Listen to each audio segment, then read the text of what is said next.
সংস্কৃতি কি সেটাই, তাহলে আমাকে বলতে হয় যে আমি বাইরে একজন নিপাট ভদ্রলোক বা ভদ্রমহিলা সেজে ঘুরে বেড়াবো এবং বাড়িতে গিয়ে হাউস ভায়োলেন্স করব। আমি লুকিয়ে লুকিয়ে বিভিন্ন ধরনের অ্যাপ খুঁজে বের করে দেখব আর ছেলেকে বলবো টম অ্যান্ড জেরি ছাড়া কিচ্ছু দেখবেন না। অনেকেই মনে করে যে ও তো নাম করা বাবা মায়ের বাচ্চা, সেই জন্য কোনো স্ট্রাগল নেই, কিন্তু তাদের অনেক বেশি স্ট্রাগল। বাবা মা আমাকে কখনো কোথাও রেকমেন্ড করেননি, বা বাবা কোনোদিন কোনো প্রডিউসার বা ডিরেক্টর বা মিউজিক ডিরেক্টরকে বলেনি। আমি যদি বলি যে আমি কিছুই ভাবিনি, সব এমনি হয়ে গেছে, দ্যাট ইজ রং। একটা ভাবনা সবসময় ছিল মেয়েটা, সেটা হলো যে আমাকে অন্যদের থেকে আলাদা হতে হবে। আমি স্টেজে যাই, মাইক্রোফোনটা ধরি, আমার অডিয়েন্সকে দেখি, আমার কিচ্ছু থাকে না। আমার তখন না হলে আমি যেই বয়সে মায়ের মুখাগ্নি করে গিয়ে শো করেছি আমি পারতাম না। আমাকে যদি শুধুমাত্র বলতে হয় পার্টিকুলারলি তোমার গুরুজিকে, অজস্র এই সিডি অ্যান্ড ক্যাসেট যেগুলো শুনে আমি নিজেকে তৈরি করেছি, তারা সবাই আমার গুরু। আই ডোন্ট থিঙ্ক আমি লাইফে এমন কিছু করেছি বা করিনি যেটা নিয়ে আমি বলতে পারবো না। ভোলে না ভোলে না ভোলে না, সাথী ভালোবাসা মন ভোলে না, ও সাথী ভালোবাসা মন ভোলে না।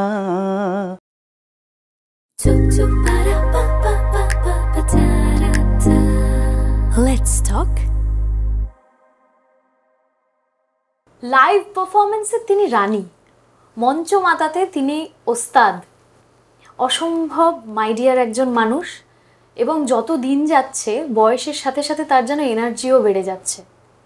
ইন্ডাস্ট্রিতে অনেক দিন ধরে রয়েছেন, সেই জন্য অনেক ইন্ডাস্ট্রির সিক্রেটও তার জানা। নিশ্চয়ই বুঝতে পারছেন কার কথা বলছি। আজকে আমাদের অতিথি মৌ মুখার্জি, AKA মিস জোজো।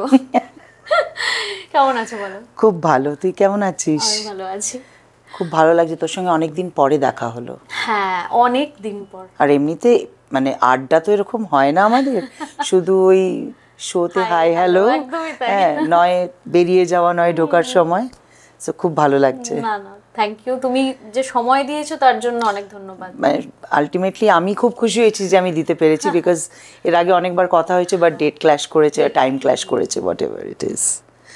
তো যেটা আমার জানার খুব ইচ্ছে, যেটা দিয়ে আমি ইন্ট্রোডাকশনও দিলাম, সেটা হলো যে মৌ মুখার্জি তোমার নাম ছিল, সেখান থেকে অনেক সময় দেখা যায় যেরকম কিশোর কুমার, ওনার যে নাম ছিল সেই নামটা বদল করে অন্য একটা নাম নেওয়া।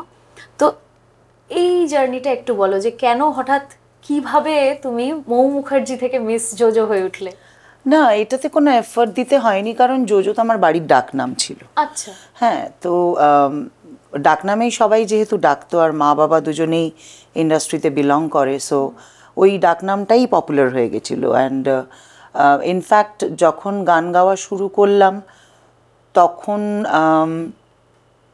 খুব অনায়াসে জোজো নামটাই এসেছিল প্রথমে, আর মিসটা আমাদের কাউকে বলতে হয়নি। যারা আমার অনুষ্ঠানের জন্য যোগাযোগ করতে শুরু করেছিল, ইনফ্যাক্ট যখন আমি গান গাওয়া শুরু করেছি তখন আমাকে বেবি ওরকম কিছু দেওয়া উচিত ছিল, বাট ওই প্রথম থেকেই সবাই মিস বলে কনসিডার করেছে, কারণ আমি হয়তো আমার বয়সের থেকে একটু বেশি ম্যাচিওর ছিলাম।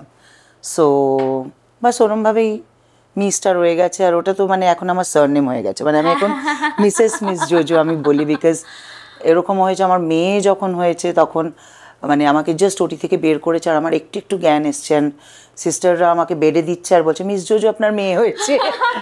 মানে এখনকার দিনে হলে it was like quite considerable, but তখন মানে আজ থেকে অত বছর আগে ভেবে দেখ আমার কি অবস্থা যদি প্রেস থাকতো।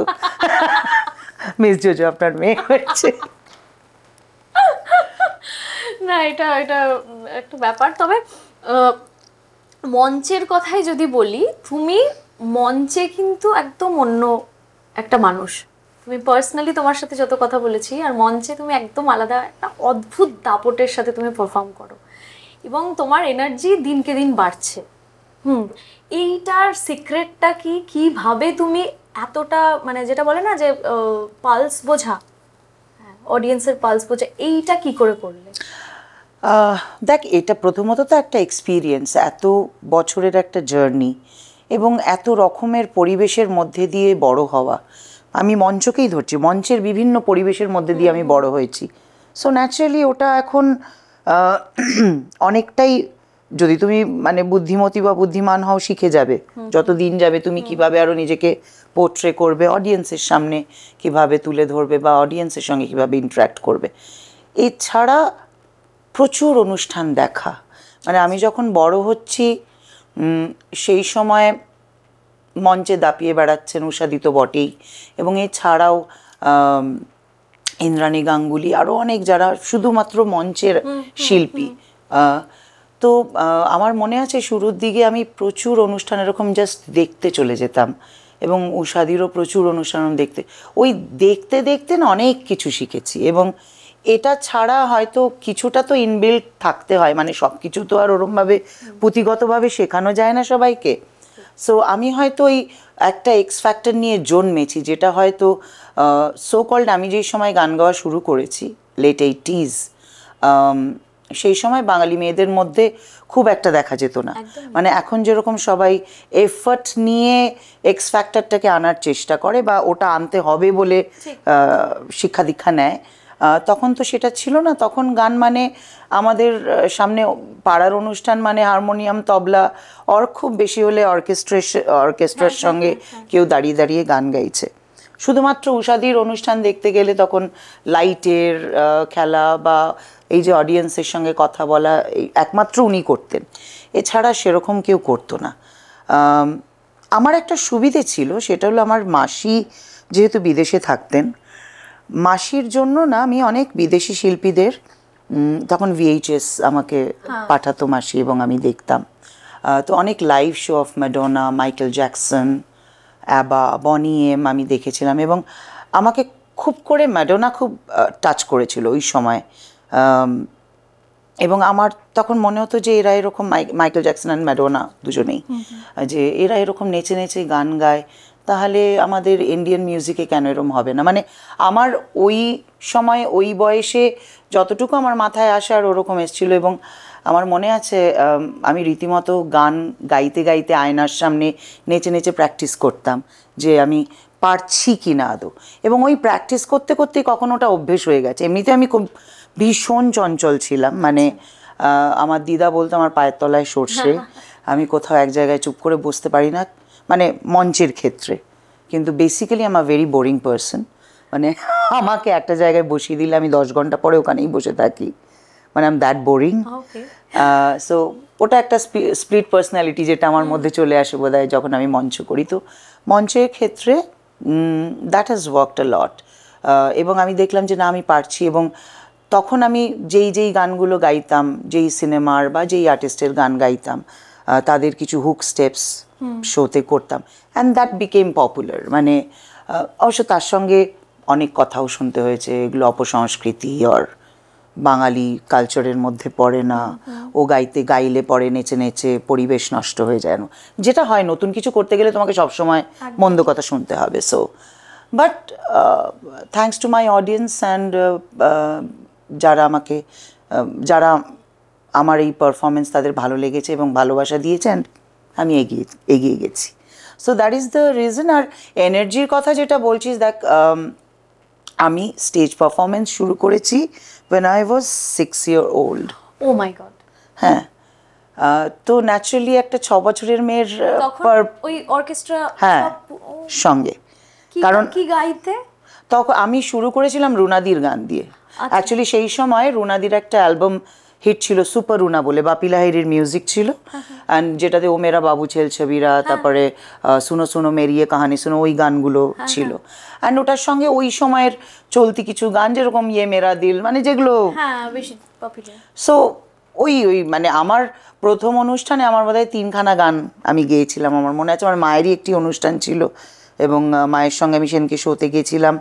তোমার মাও গান করতেন? মা গান করতেন। মা অ্যাকচুয়ালি সেমি ক্লাসিক্যাল, ফোক, আধুনিক বাংলা গান এসব করতেন, এবং মা বাড়িতে রিহার্সাল করতেন। আর মা জানতেন না যে মা যখন চা করতে যেতেন তো রিহার্সালের মাঝখানে আমি তখন মায়ের মিউজিশিয়ানসদের সঙ্গে বসে বসে গুনগুন করে গান গাইতাম।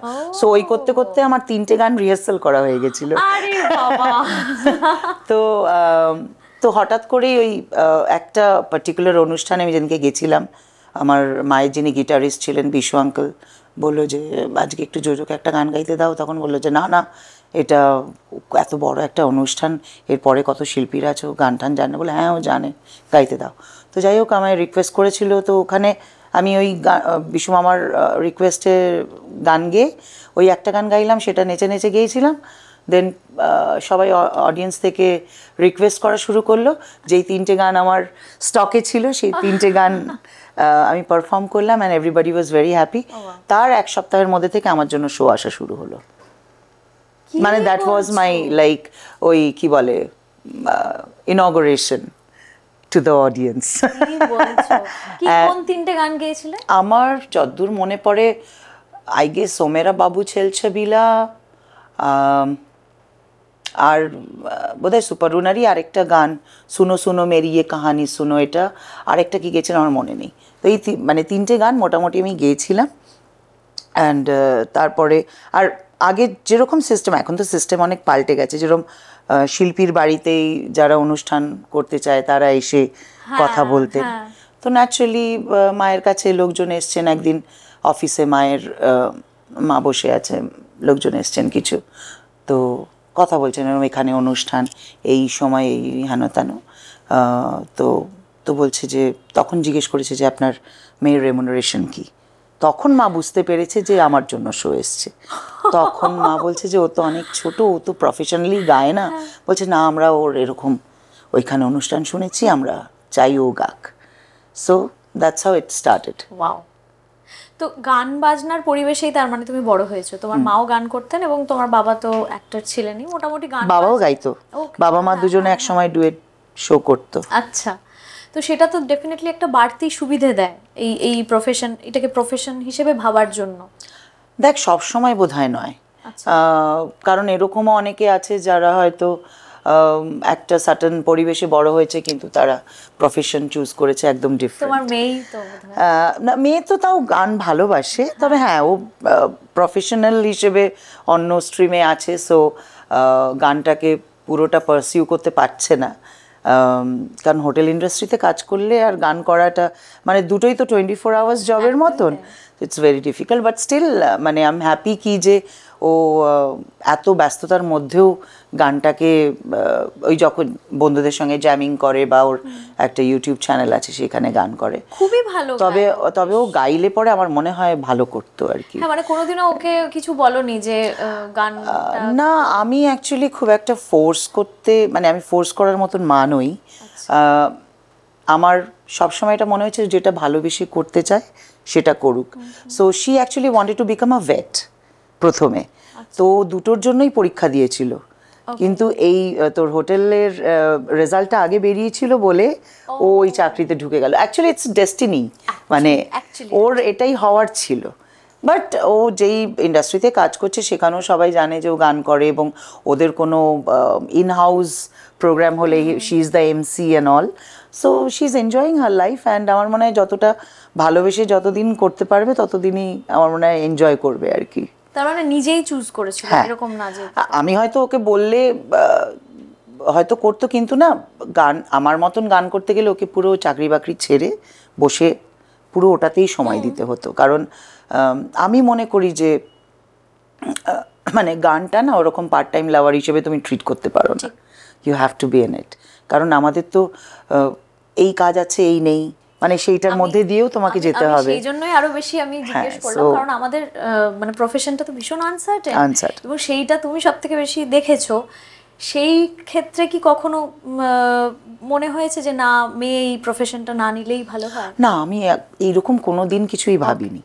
মানে আমি না খুব মানে let go with the vibe person, তো আমি নিজেও খুব বেশি কিছু ভাবি না। মানে এখন আমি এখানে বসে আছি ভালো, এখানে না বসে থাকলেও ভালো, মানে আমি খুব অল্পতে সন্তুষ্ট একজন মানুষ, বেসিক মানুষটা আমি বলছি তোকে। অ্যান্ড খুব সিম্পল, সব কিছুতে বিশ্বাস করি, খুব অ্যাম্বিশিয়াস নই, একদম অ্যাম্বিশিয়াস নই। আমার কাছে আজকে অনেক কাজ আসলেও আমি খুশি, আমার কাছে দুটো কাজ আসলেও খুশি, আমার কাছে কাজ না আসলেও আমি খুশি, কারণ আমি সেই সময়টা বাড়িতে দেবো। সো আমি এরকম ভাবনায় বিশ্বাস করি। তো সেই জায়গা থেকে আমার মনে হয়েছে যে বাজো যেটা করে আনন্দ পাচ্ছে পাক, কারণ ওই এই প্রফেশনে এসো না, তুমি একটা সিকিউর চাকরি করো বা এটাতে আসলে তোমাকে এরকম 10 দিন কাজ করতেও পারো, আবার 20 দিন বসে থাকতেও পারো, এইসব ভাবনা চিন্তা করে না কোনো লাভ হয় না। মানে নিজের মনকে অস্থির করা ছাড়া যত তুমি ভাববে তত তোমার মন অস্থির হবে, বিচলিত হবে। সো তার থেকে it's better to be a blank person sometimes, and I am happy to be a blank person. Very nice, very nice. মানে তোমাকে মঞ্চে আমরা যেভাবে দেখি সেটা তো ডেফিনেটলি তোমার পার্সোনালিটির মধ্যে রয়েছে, কিন্তু একটা সফট অ্যান্ড সোবার তুমি যে আছো সেটা আমি আগেও জানতাম। মঞ্চে আমরা দেখি যে মানে ওটা তো আমার কাজ। একদমই। হ্যাঁ, সো কাজের ক্ষেত্রে দেখো, আমি বাড়িতে যেরকম থাকি, আমি একটা কর্পোরেট সেক্টরে কাজ করলে তো আমি সেরকমভাবে চলে গেলে হবে না, আমাকে একটু বানঠানকে যেতে হবে। সো ন্যাচারালি আমি মঞ্চে যখন থাকি এবং ছোটবেলা থেকে যেরমভাবে আমি মঞ্চ করে এসেছি, মানুষ যেরমভাবে আমাকে দেখতে অভ্যস্ত বা মানুষ যেরমভাবে আমাকে পেতে অভ্যস্ত, সেটা তো আমাকে কিছুটা হলেও দিতে হবে। হ্যাঁ, হয়তো বছরের পর বছর আমার স্টাইলাইজেশন, আমার পোট্রে অফ মাই মিউজিক বা আমার সিলেকশন অফ মাই মিউজিক হয়তো বদলাবে পরিবেশ অনুযায়ী, বা মানে 5 বছর 10 বছর অন্তর অন্তর, কারণ সেটা না করলে তো আমি নিজেই কোথাও আটকে যাব। সো এই আপগ্রেডেশনটা দরকার যেরকম, তার সঙ্গে you have to keep that essence. নাহলে আজকে যদি শুধু আমি মানে হঠাৎ করে মনে করি যে না আমি শুধু গজলের অনুষ্ঠান করব, মানুষ কেন শুনবে? একদমই তাই। সো আমাকে যেরকমভাবে মানুষ দেখে এসছে, I have to be that. তো বাট মানে আমি যখন বাড়িতে থাকবো তখন তো আমি স্টেজের মানুষটা নই, তখন তো আমি বাড়ির মানুষ, বা আমার মধ্যে থাকবো রাদার বাড়ির থেকেও। রাইট। এবং ওই অপসংস্কৃতি নিয়ে যেটা বলছিলে আর কি, তোমার একটা ভিডিওতেও দেখেছিলাম, তুমি কোনো একটা স্টেজে বোধহয় এই এই ঘটনাটা বলেছিলে খানিকটা, যে একটা সময় তোমার স্টেজ মানে শোটা বন্ধ করে দেওয়া হয়েছিল অপসংস্কৃতি বলে। এবং আমি যেটা নিয়ে আরও বেশি বলবো যে মানে অপসংস্কৃতি প্রত্যেকের কাছে একটা পেরিমিটার আছে। হ্যাঁ, এবার অ্যাকচুয়ালি সংস্কৃতি পেরিমিটারটা কি কারোর কাছে আছে? এক্স্যাক্টলি, আমি সেটাই বলতে যাচ্ছিলাম যে কেন তোমার মনে হয়েছিল, যে কেন ওদের মনে হয়েছিল যে এটা, একটু যদি খুলে বলো। এই কেনর উত্তরটা তো আমার কাছে নেই, কারণ আমি জানি না মানুষ সংস্কৃতি বলতে কি বোঝে। মানে সংস্কৃতি কি সেটাই? তাহলে আমাকে বলতে হয় যে আমি বাইরে একজন নিপাট ভদ্রলোক বা ভদ্রমহিলা সেজে ঘুরে বেড়াবো এবং বাড়িতে গিয়ে হাউস ভায়োলেন্স করব। সংস্কৃতি কি এটাই? নাকি আমি লুকিয়ে লুকিয়ে বিভিন্ন ধরনের অ্যাপ খুঁজে বের করে দেখব আর ছেলেকে বলবো টম অ্যান্ড জেরি ছাড়া কিচ্ছু দেখবে না? সো আমি সংস্কৃতির তো মাপকাঠিটা নিজেই জানি না যে মানুষের কাছে কি। তো একটা মহিলা, সে যখন ধরো আমার সামনে 500 মানুষ বসে আছে, তাদের মধ্যে অনেকের সারাদিনে কি গেছে I don't know, but at the end of the day তারা আমার অনুষ্ঠানে এসে খুব আনন্দ করে মুখ ভরা একটা হাসি নিয়ে বাড়ি ফিরছে। আমি যখন একটা সোহাগ চাঁদ বদনীতে একটু কোমর দোলাচ্ছি, সে আমার সঙ্গে সিটের থেকে উঠে একটু হাততালি দিচ্ছে বা একটু নড়ে উঠছে, তার মধ্যে থেকে সেই যে আনন্দ করার যে মানে মানুষটা, যে হয়তো সারাদিনে খুব নিজেকে কি বলবো দমিয়ে রেখেছে বা কিছু কোনো কারণে, যখন সেই আনন্দটা বেরিয়ে আসছে এবং সে যখন বাড়ি ফিরছে মুখে একগাল হাসি নিয়ে, তো সেটা কি মানে অপসংস্কৃতি কি করে হয়? ঠিকই। আমি তো এমন কোনো কাজ করিনি মঞ্চের ওপরে যেটা বাবা এই দেখতে হবে না বাবা, মুখে সব ঘুমটা দাও, অশ্লীল কিছু তো করিনি। তার থেকে তো অনেক বেশি অশ্লীলতা অনেক স্টেটের মঞ্চে হয়। একদমই। আর রাদার এখন তো the world is in your one switch, in your mobile. So তুমি তো কত কিছু দেখছো।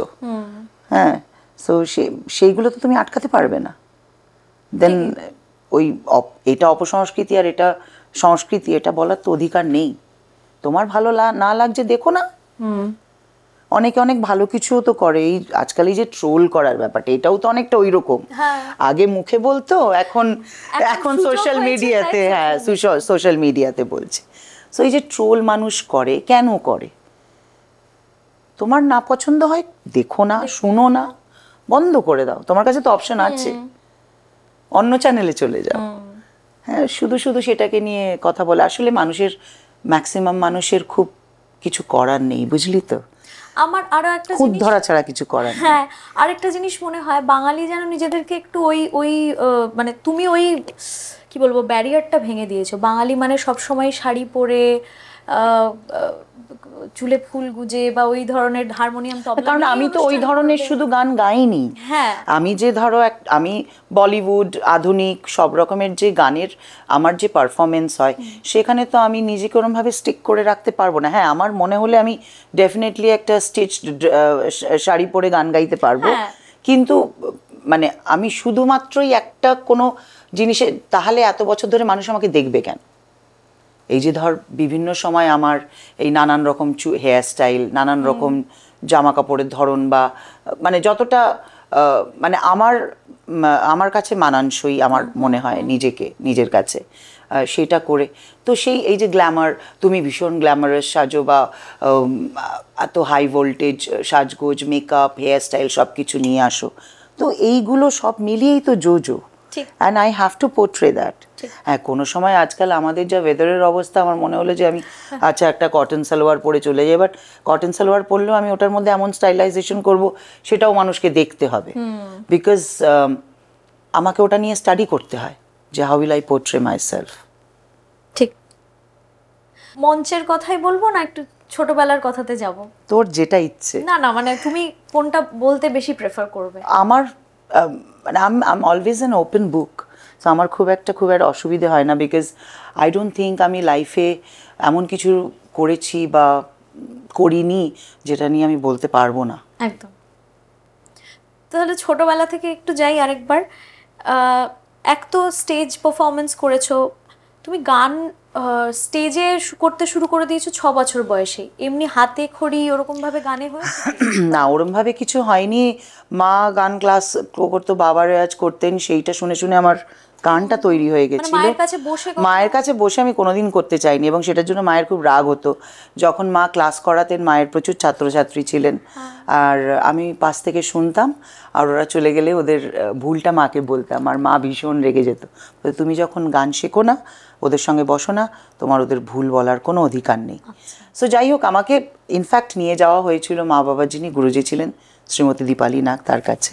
তো দীপালি দিদা প্রথম দিনই আমাকে মাকে বলেছিল যে শোন, ও এত চঞ্চল, ওকে তুই পিওর ক্লাসিক্যাল মিউজিকে দিস না, ও করবে না, ও কোনো টাস্ক করবে না, রেয়াজ করবে না, কিচ্ছু করবে না। তবুও মায়ের রিকোয়েস্টে আমাকে দীপালি দিদা বাধ্য হয়েছিল কদিন ক্লাস করাতে। আমি তখন বাগবাজারে থাকতাম, অ্যান্ড বাগবাজার থেকে আমি বেহালায় চৌরাস্তায় আসতাম ক্লাস করতে, আর তখনকার দিনে। তো একটা সময়ের পরে দীপালি দিদা না করেছিল, বিকজ দীপালি দিদা বললো যে, কারণ কি তখন সারা রাত অনুষ্ঠান হতো, বুঝলি। এবার আমার তখন স্কুল চলছে, সো স্কুল, সারা রাত অনুষ্ঠান, অ্যান্ড দেন গানের ক্লাস। তো দীপালি দিদা মাকে বারণ করলো, বলে দেখ আমি ওকে যে হোমওয়ার্কগুলো দিচ্ছি ওগুলো প্র্যাকটিস করুক, কারণ ও যদি প্রত্যেক দিন এরম বা প্রত্যেক উইকে আমার কাছে এরম ক্লাস করতে আসে, ওর গলাটা তো রেস্ট পাচ্ছে না, ভয়েসটা রেস্টেরও দরকার আছে। সো যখন মনে হবে আবার তুই ওকে নিয়ে আসিস। যাই হোক, দীপালি দিদার সেই কথা তো মা শুনে নিয়েছিল। তারপরে আবার মায়ের মনে হলো না, মেয়েকে আবার গান শেখাতে হবে, আবার আমাকে যার কাছে নিয়ে যাওয়া হলো। আমি লিটারালি 3 মাসে পালিয়ে গেছি, বিশ্বাস কর। আচার্য জয়ন্ত বোসের কাছে নিয়ে যাওয়া হয়েছিল, অ্যান্ড আমি প্রথম দিন তো জয়ন্তদা আমার গান শুনে আমার মাকে বললেন, ও তো সবই জানে, ওকে কি শেখাবো আমি। তখন মা বললো, না না, আপনাকে শেখাতেই হবে। যাই হোক, জয়ন্তদা আমাকে গান শেখাতে শুরু করলেন, ওই যে হারমোনিয়ামে টাস্ক দিতে শুরু করলেন। আই ওয়াজ লাইক, আমি মাকে 3 মাস, মানে 3 মাস খুব কষ্ট করেছিলাম আমি। বাগবাজারে থাকতেন তখন উনি। আমি মাকে বললাম, মা আমি পারছি না, আমি জাস্ট পারছি না, আমি তাহলে পড়াশোনা ছেড়ে দিই, আমি শুধু গান বাজনাটা করতে দাও, তাহলে আমি করব। তো 3 মাস পরে খুব কাকুতি মিনতি করে আমি পারবো না মা, আমায় জাস্ট বলো না। আর আমার না ওই ধৈর্যটাই কোনোদিন ছিল না যে হারমোনিয়ামে একটা গান তুলবো, ইয়ে করবো। I was just only love with my microphone ধরবো আর গান গাইবো। হ্যাঁ, সো মা তারপরে বললো, আচ্ছা ঠিক আছে, তোমার কাছে যেগুলো আছে তুমি সেগুলোই প্র্যাকটিস করো, মাঝে মাঝে আমার ক্লাসে বসো। বাট কে কার কথা শোনে, আমি তো আমার মতো। তবে হ্যাঁ, একটা জিনিস আমি যেটা করতাম মেঘলা, যেদিন আমার ধর, আমি ইনফ্যাক্ট স্কুলে যাওয়ার সময়ও সকালবেলায় যে ঘুম থেকে, আর আমি বরাবরই খুব আর্লি রাইজার। তুমি 5:30টার সময়? হ্যাঁ, আমি বরাবরই খুব আর্লি রাইজার, খুব বেশি হলে 6টা হয়, কোনো দিন তো 4টে 4:30তেও ঘুম ভেঙে যায়। তো সকালবেলা উঠেই না আমার কাজ ছিল টেপ রেকর্ডারটা চালিয়ে দেওয়া, মানে সেটাতে যে ক্যাসেটই থাকতো, এবং যতক্ষণ আমি ধর স্কুলে যাব, রেডি হচ্ছি, হোমওয়ার্ক করছি, সব গান কিন্তু চলছে পেছনে কন্টিনিউয়াসলি। এবং বন্ধ করলাম, স্কুলে চলে গেলাম, আবার স্কুল থেকে এসে ফ্রেশ হচ্ছি, হোমওয়ার্ক করছি বা খাচ্ছি দাচ্ছি, গান চলছে। সো আর ছুটি দিনে তো সারা দিন চলতো, মানে বিভিন্ন ধরনের গান। আর আই ওয়াজ সো লাকি যে আই এম ব্লেসড কি যে আমার মা বাবা কোনোদিন না কোনো পার্টিকুলার স্ট্রিম অফ সংকে শুনতে বারণ করেননি। যা মানে যত রকমের গান বাজনা হয় আমি সব শুনেছি, and that has really helped me. হ্যাঁ, মানে starting from western, kirtan, classical, মানে ফোক, সব রকমের, এবং বিভিন্ন প্রভিন্সের গান। মা যেহেতু দীপালি দিদার সঙ্গে বিভিন্ন জায়গায় অনুষ্ঠান করতেন, তো মায়ের কিছু বিভিন্ন প্রভিন্সের ফোকের কালেকশন ছিল, সেগুলো শুনতাম। সো সেইটা না আমাকে খুব হেল্প করেছে। মানে আমাকে যদি শুধুমাত্র বলতে হয় পার্টিকুলারলি তোমার গুরুজিকে, আমি ওরমভাবে বলতে পারবো না। আমার মনে হয় যে যেই দুজনের কাছে আমি খুব কম দিন তাদের সান্নিধ্যে আসতে পেরেছি, তারা তো ডেফিনেটলি, এবং অজস্র এই সিডি অ্যান্ড ক্যাসেট যেগুলো শুনে আমি নিজেকে তৈরি করেছি, তারা সবাই আমার গুরু। একদম একদম। তবে শুধু যে শুনেই গান, মানে ডেফিনেটলি শুনে অনেকটা কিছু হয়, কিন্তু তুমি যে দাপটের সাথে পারফর্ম করো, যে ভোকাল অ্যাজিলিটিটা তোমাকে বিল্ড আপ করতে হয়েছে, মানে ক্লাসিক্যাল, তুমি যে আজ জয়ন্ত বোসের কথা বললে ওনার প্রচুর ওরকম তান পাল্টা সরগম যেগুলো করলে কিনা ভয়েস হয়তো হবে, তো তুমি তোমার মতন করে কি কিছু রোজ প্র্যাকটিস করো যার ফলে এখনো এত দাপটের সাথে পারফর্ম করতে পারছো? টু বি ভেরি অনেস্ট, আমি ভীষণ বাজে একটা স্টুডেন্ট। আচ্ছা। এবং প্রচণ্ড ফাঁকিবাজ। আচ্ছা। আমি কোনোদিন রেওয়াজ করি না। কি বলো? একদমই না। মানে যখন আমার মনে হয় তখন আমি হয়তো বসলাম, আদারওয়াইজ তুই আমাকে বলছি তুই 5 বছরে হয়তো 5 বার রেওয়াজ করতে শুনবি। আমি রোজ গান গাই না। আচ্ছা। কারণ কি, আমার কোথাও মনে হয় এই যে রোজ আমি স্টেজ করছি বা ধর কোনো রেকর্ডিং করছি, তার পরের সময়টা না I have to be silent, totally silent. কারণ কি, তুই দেখবি যে যখনই, আমি জানি এটা এক একজনের জন্য এক এক রকম ওয়ার্ক করে, আমার জন্য এটা ওয়ার্ক করে। মানে আমি হয়তো আজকে হয়তো শো আছে, আমি হয়তো লাস্ট 7 দিন কোনো শো করিনি, তখন I will definitely warm up my voice. হ্যাঁ, এবং I have always believed in, মানে খুব বেশি ওই পাল্টা বা তান সরগমের থেকে হোল্ডিং নোটস। আর আমি আরেকটা জিনিস করি, সেটা হলো যে ভয়েস মডুলেশনটা ধর সা টু সা খুব মানে মিনিমাম সাউন্ড থেকে ম্যাক্সিমাম সাউন্ড অবধি আমি যেটা করতে পারি, আমি সেটা একটা প্র্যাকটিস করি। অ্যান্ড সেটা হয়তো কিছুটা আমার ওই জোয়ারিটাকে বজায় রাখার জন্য সেটা ইয়ে করে। আর আরেকটা হলো, একটা সময় আমি খুব কি বলবো, মানে হেড ভয়েসে গাইতাম, যেটাকে এখন হেড ভয়েস বলে। আমি এখন পুরো না চেস্ট অ্যান্ড হেড দুটো ইউজ করি। ওকে। কারণ কি, একটা বয়সের পরে মাই ভয়েস হ্যাজ চেঞ্জড, অ্যান্ড সেটার জন্য আমার গানের কিছু মডিউলেশন আমাকে চেঞ্জ করতে হয়েছে। দ্যাটস ওয়াই ওই মানে খোলা ব্যাপারটা আমাকে অনেক হেল্প করে to keep my power, presence and the boldness of my voice. তো এটা আমার জন্য কাজ করে। হ্যাঁ, মানে এখন আমাকে খুব সফট গান কেউ যদি গাইতে বলে, তখন আমাকে না 10 বার ভাবতে হবে, বিকজ এই ধর 10-15 বছর ধরে আমি আমার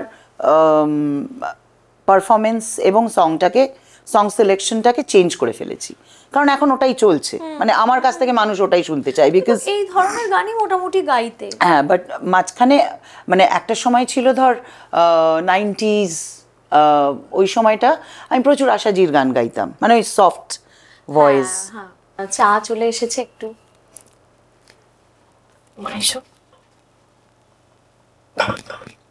নিচে দেবো না, এখানে না নিয়ে যাও। হ্যাঁ, কথা বলতে বলতে দেরি হবে না, ওই জন্য আমি করে নিয়েছি, ছিল না, ওই জন্য এটাই আনলাম। দেখিস গরম লাগবে তো হাতে। না, থ্যাংক ইউ। তুমি হেলথ কনসিয়াস কি? না, হেলথ কনসিয়াস নাও? ভীষণভাবে কনসিয়াস। আচ্ছা, সেই জন্য সব খাই। না তুমি চিনি ছাড়া চা খাচ্ছ? না, চিনি ছাড়া আমি অনেক দিনই খাই। আচ্ছা। একটা সময় চাতাল ছিলাম। চাতাল মানে?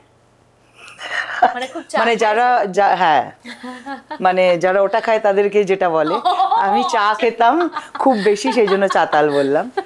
সো একটা সময় প্রচন্ড চা খেতাম, তারপরে 3 বার জন্ডিস হয়েছিল, অ্যান্ড তারপরে মানে ওই দুধ চা খাওয়া বন্ধ করে দিয়েছি। কিন্তু যেটা হয়, আমরা এই যে এত জায়গায় অনুষ্ঠান করতে যাই, তখন না ধাবা দেখলে, তখন ওই মাটির ভাঁড় দেখলে, তখন মনে হয় যে ওই 10 ফুট চাটা না খেলে না মনে হয় যেন ঠিক সারাদিনে একটা কোনো কিছু কাজ করলাম না। হ্যাঁ, মিস হয়ে গেল। তাও আজকাল অনেক নিজেকে, তখন না জো বয়স হয়েছে, কন্ট্রোল। তোমার গ্যাস্ট্রাইটিসের? না, আমার কোনো সমস্যা নেই বলতে নেই, টাচউড। অ্যান্ড মানে ওই ছোটবেলায় মানে একটু কম বয়সের সময় ওরকম জন্ডিস ফন্ডিস হয়েছিল, তারপর থেকে আর আমি খুব একটা বাইরের খাবার খাই না, জানিস তো, মানে মানে অনেক বছর হয়ে গেছে। এবারে যখন আমি শো করি তখন তো আমার হাতে কোনো অপশন থাকে না, তার মধ্যে থেকে আমাকে একটু বেছে নিতে হয় যেটা একটুখানি মানে আমাকে রক্ষা করবে আর কি। মানে কারণ আমাদের তো তখন ওই রাত্রি 12টা একটা শো করার পরে একটা না 2টোর সময় একটা রাবণে খিদে পায়, বুঝলি তো। রাবণে খিদেটা, এবং অনেকে বলবে আজকাল তো 6টার পরে খেতে নেই, হ্যাঁ 7টার পরে খেতে নেই। আমি বেট করছি তারা আমার সঙ্গে আমার স্টেজে থাকুক, আমি যেরকমভাবে নড়ানড়ি করছি তারা করুক, তারপরে দেখবে তারা খিদে কাকে বলে, আর তারপরে বলবে যে 6টার পরে আর খাবে না। না, এটা আমার যেটা মনে হয় যে তোমার শরীর অনুযায়ী তোমার যদি অতটা পরিশ্রম হচ্ছে তখন তো ডেফিনেটলি আর আমার ওভার সোয়েটিং হচ্ছে, মানে একটা ধর তোর বডি ওয়েটে তোর এক্সশন যতটা হবে আমার তার 4 ডবল হচ্ছে। সো সেটার পর আর আমি এমনিতেও দেখেছি, আমি জানি না, মানে আমি পুরো শরীর দিয়ে, এবং আমি যখন শো করি না, মানে তখন আমার মনে হয় শো করার পরে না ভেতরটা পুরো খোকলা হয়ে গেছে, মানে আমি পুরো শরীরটা দিয়ে শো করি। মানে এটা কিন্তু আমি কনসিয়াসলি করি না, কিন্তু আমার ওটা হয়ে যায়। মানে ইনফ্যাক্ট আমার এরকমও হয়েছে, মানে আমি 103-4 জ্বর নিয়ে শোতে গেছি, because that was a charity show, আমি ক্যান্সেল করতে পারিনি। অ্যান্ড আমি পুরো 1 ঘন্টা 20 মিনিট শো করার পরে লাস্ট মেডলিটার সময় আই ফেন্ট। ও মানে লাস্ট, হ্যাঁ, মানে তখন আমার হাজব্যান্ড এসে ধরে নিয়েছে হয়তো, কিন্তু মানে যখন আমি শো করছি তখন আমাকে কেউ রুখতে পারবে না, মানে যে শরীর খারাপ আমি একটু দমে শো করি, মানে আমার তখন কিছু মাথায় থাকে না। মানে দ্য মোমেন্ট মানে আমি শোতে যাই, আমি স্টেজে যাই, মাইক্রোফোনটা ধরি, আমার অডিয়েন্সকে দেখি, আমার কিচ্ছু থাকে না। আমার তখন না হলে আমি যেই বয়সে মায়ের মুখাগ্নি করে গিয়ে শো করেছি আমি পারতাম না। আমাদের এই প্রফেশনে অনেকেই অনেক কঠিন সময়ের মধ্যে দিয়ে নিজেদের কাজটা করতে হয় তো, বাট ওই যেহেতু আমি মানে স্টেজের মধ্যে বড় হয়েছি, আমার পুরো জগৎটাই কিন্তু স্টেজ, যার জন্য হয়তো আমি যখন স্টেজে যাই তখন আমাকে নতুন করে কিছু প্রিটেন্ড করতে হয় না, ইট কামস অটোমেটিক্যালি। কারণ আমি তো যেই বয়স থেকে শো করা শুরু করেছি, আমার ছোটবেলা, আমার মেয়েবেলা, আমার যৌবন, এখন আমার মানে 50 বছর বয়স হতে চললো, তো সব কিছুই আমার অডিয়েন্সের সঙ্গে আমি শেয়ার করেছি। মানে আমি আমার নিজের মা বাবা, নিজের ভাই বোন বা নিজের মানে পরম আত্মীয়র সঙ্গেও সেসব শেয়ার করিনি, যেই ফিলিং আমি আমার অডিয়েন্সের সঙ্গে শেয়ার করেছি। সো কাজেই ডেফিনেটলি ওই যার জন্যই আমার মনে হয় যে মানুষ আমার সঙ্গে বা আমার মঞ্চের সঙ্গে অন্য মঞ্চের অনেকটা পার্থক্য পায়। মঞ্চের কথা যেহেতু বললে, তুমি যেহেতু অনেক দিন ধরে আর কি স্টেজ পারফর্ম করছো, এবং তখনকার দিনে আরো বেশি ক্রিটিক্যাল ছিল, কত কত জায়গায় কত সমস্যা হয়, সেইগুলো হ্যান্ডেল করাও একটা মানে এরকম যদি কিছু এক্সপিরিয়েন্স থাকে। প্রচুর এক্সপিরিয়েন্স আছে, মানে ইনফ্যাক্ট দেখ একটা সময় অবধি তো মা যেতেন সঙ্গে, আমি খুব একটা কিছু অত বুঝতে পারতাম না কোথায় কি অসুবিধে হচ্ছে, বা তবে আমি এটা দেখেছি হয়তো কোথাও খাবার দাবারের প্রবলেম, আগের মতো এখনকার মতো তো অত হোটেল ফোটেলও তখন ছিল না, অনেক দূরে দূরে অনুষ্ঠান করতে যেতাম যখন। আমার মনে আছে মা কি বলে মুড়ি, মানে শুকনো খাবার যেগুলো মুড়ি বিস্কিট, তারপরে ওই চিড়ে তোর ঘিতে চিড়ে ভেজে সব নিয়ে যেতেন যে স্টেজের পরে কিছু না পেলে তখন খাওয়া দাওয়া হবে। ইভেন ট্রাভেলও করেছি অনেক কষ্ট করে, মানে একটা সময় আমার মনে আছে প্রথম দিকে আমার ক্যারিয়ারের 15 দিন আমি কলকাতায় শো করতাম, 15 দিন নর্থ বেঙ্গলে শিলিগুড়িতে একটি ব্যান্ড ছিল ওদের সঙ্গে শো করতাম। সো মানে আমি এরকম মানে প্রায় মানে লোকাল ট্রেনের মতো জার্নি করতাম কলকাতা আর শিলিগুড়ি। সো অনেক মানে সব কিছুতেই না স্ট্রাগল আছে জানিস তো, মানে অনেকেই মনে করে যে ও তো নাম করা বাবা মায়ের বাচ্চা, সেই জন্য কোনো স্ট্রাগল নেই, কিন্তু তাদের অনেক বেশি স্ট্রাগল। মানে যারা এই ইন্ডাস্ট্রি থেকে বিলং করে না তাদের যতটা স্ট্রাগল, তার থেকে যারা নাম করা বাবা মায়ের ছেলে মেয়ে হয় তাদেরকে আরো অনেক বেশি স্ট্রাগল করতে হয়, because they have to put up the name. পারবে না। বাবা মা আমাকে কখনো কোনো কোথাও রেকমেন্ড করেননি, বা বাবা কোনো দিন কোনো প্রডিউসার বা ডিরেক্টর বা মিউজিক ডিরেক্টরকে বলেনি। বাবা মা সবসময় এটা বিশ্বাস করতেন যে নিজের জায়গা তোমাকে নিজেকে করে নিতে হবে, অ্যান্ড মাও সেটাই বলতেন যে আমরা সবসময় আছি তোমার সঙ্গে, বাট তুমি যেইটা করতে চাইছো সেই জায়গায় তোমাকেই তোমার জায়গাটা, নিজের জায়গাটা করে নিতে হবে। সো সেটার জন্য আমার যেটা হয়েছিল যে যেহেতু আমি এই কাজটা ভালোবাসি, আর অ্যাট দ্য সেম টাইম বাবা মায়ের জন্য কিছু মানুষ চেনে, সো একটা দুটো কাজ আমার কাছে আসছিলই। অ্যান্ড স্টেজে যেহেতু আমার পপুলারিটিটা বাড়ছিল, তখন অটোমেটিক্যালি তোর জিঙ্গলস, ছবির গান, এবং অনেক পরে অবশ্য, তাও বেশ কিছু বছর পরে কোম্পানিজরা আসলো আমার কাছে ইয়ে করতে। তো সেটা মানে আমার যেরকম মনে হয় যে আমার নিজের সঙ্গে যে নিজের স্ট্রাগলটা, নিজের লড়াইটা, সেটা যেরকম আমাকে খুব আনন্দ দেয়, অ্যাট দ্য সেম টাইম যখন বাবা মানে 90s সময় একটা সময় ছিল যেই সময় বাবা প্রত্যেকটা কমার্শিয়াল ছবিতে ভিলেনের পাঠ করতেন, আর বুম্বাদা সেই ছবির হিরো, আর যে কটা ভিলেনের ডেনে গান আইটেম নাম্বার সব আমার গাওয়া। অ্যান্ড বাবা মাঝে মধ্যেই ফোন করে বলছে যে এই গানটা তুমি গেয়েছো, আজকে আমাদের শুটিং হচ্ছে, producer is very happy. So সেইটা না একটা অদ্ভুত আনন্দ দিত আমাকে। অ্যান্ড আমার তখন কোথাও মানে যত বড় হয়েছি তখন রিয়েলাইজ করেছি যে একদিক দিয়ে ভালো, মানে সত্যি যদি বাবা একটা কোনো একজন প্রডিউসারকে বলে দিতেন, তারা তো না করতেন না, আমাকে দিয়ে গাইয়ে নিতেন হয়তো, কিন্তু সেইটাতে আমি ওই আনন্দটা পেতাম নিজে থেকে যে। হ্যাঁ, এবং আমার অ্যালবামের ক্ষেত্রেও তাই, মানে যখন মানে অনেকের কথাই শুনেছি, অনেকে অনেক স্ট্রাগল করে কোম্পানিতে ঘুরে ঘুরে, নাকি তাদের জুতো সুতোলা হয়ে যায়, হ্যাঁ, তারা অ্যালবাম করতে পারে না। অ্যান্ড আমার মঞ্চ আমাকে যে পপুলারিটি দিয়েছে, সেইখান থেকে কোম্পানি নিজে এসছে আমার কাছে। মানে এইগুলো আমি I won't say that I was feeling very proud of myself, but কোথাও না একটা জব স্যাটিসফ্যাকশন ছিল, যে আমি তার মানে ঠিক রাস্তায় আছি। হ্যাঁ, সো ন্যাচারালি মানে যত ক্রমশ আমার কাজ এগোতে গেল এবং আমি নাম করতে শুরু করলাম, মা বাবা তখন বুঝে গেলেন যে এর ঠিক আছে, মানে ঠিক রাস্তাতেই আছে। অ্যান্ড ওই যে বললাম যে আমার খুব ছোট ছোট ভালো লাগা ছিল, বুঝলি তো, মানে এখনও আছে সেটা। তো ওই ছোট ছোট ভালো লাগাগুলোকে অ্যাচিভ করার জন্য আমি নিজের কাজটাকে আরও বেশি, মানে আরও কীরমভাবে করলে মানুষ ভালোবাসবে, বা আমাকে, আর আমার একটা ভাবনা, মানে আমি যদি বলি যে আমি কিছুই ভাবিনি, সব এমনি হয়ে গেছে, দ্যাট ইজ রং। একটা ভাবনা সবসময় ছিল মেঘলা, সেটা হলো যে আমাকে অন্যদের থেকে আলাদা হতে হবে। মানে আমার ঠিক পাশের জন, বা আমার দুটো বাড়ি পাশে যারা, বা যাদেরকে মানুষ দেখছেন, আমি তাদের মতো হব না, আমাকে আলাদা হতে হবে। And to some extent I have done. একদমই, সেটা তোমার অ্যাপিয়ারেন্স বলি বা গলার টেক্সচার বলি, হ্যাঁ, বা পারফরমেন্স বলি, সব দিক দিয়েই সেটা বারে বারে পরিচয় পাওয়া যায়। তবে তোমার কি মনে হয় যে মাঝে মধ্যে টাইপ কাস্টও করে দেওয়া হয়? আমাকেও করা হয়েছে, মানে আমাকে, মানে আমার বিপদ দুদিকেই ছিল। মানে একটা সময় যখন ওই যে বলছিলাম তোকে যে আমি খুব আশাজির গান গাইতাম, হ্যাঁ, অ্যান্ড আমি না মানে ছোটবেলা থেকে খুব মানে দারুণ কপি ক্যাট ছিলাম। আচ্ছা, মানে শুধুমাত্র কোন ফিল্ম স্টাররা কীভাবে কথা বলে ওটা নয়, কোন গায়িকা কীরমভাবে গায় সেটা নয়, আত্মীয় স্বজনদের মধ্যে অনেকে নকল করে করে ভেঙাতাম। সো সেইটা ইনফ্যাক্ট কোথাও আমাকে প্রফেশনালি আমাকে খুব হেল্প করেছে। তো ন্যাচারালি আমি যখন আশাজির গান গেয়েছি তখন মানুষের মনে হচ্ছে বাবা এ তো একদম আশাজির মতো সাউন্ড করে। আলিশার যখন গান গেয়েছি মেড ইন ইন্ডিয়া, তখন বলছে বাবা আলিশার মতন সাউন্ড করে। উষাদির যখন গান গাই বলে আলাদা করা যায় না।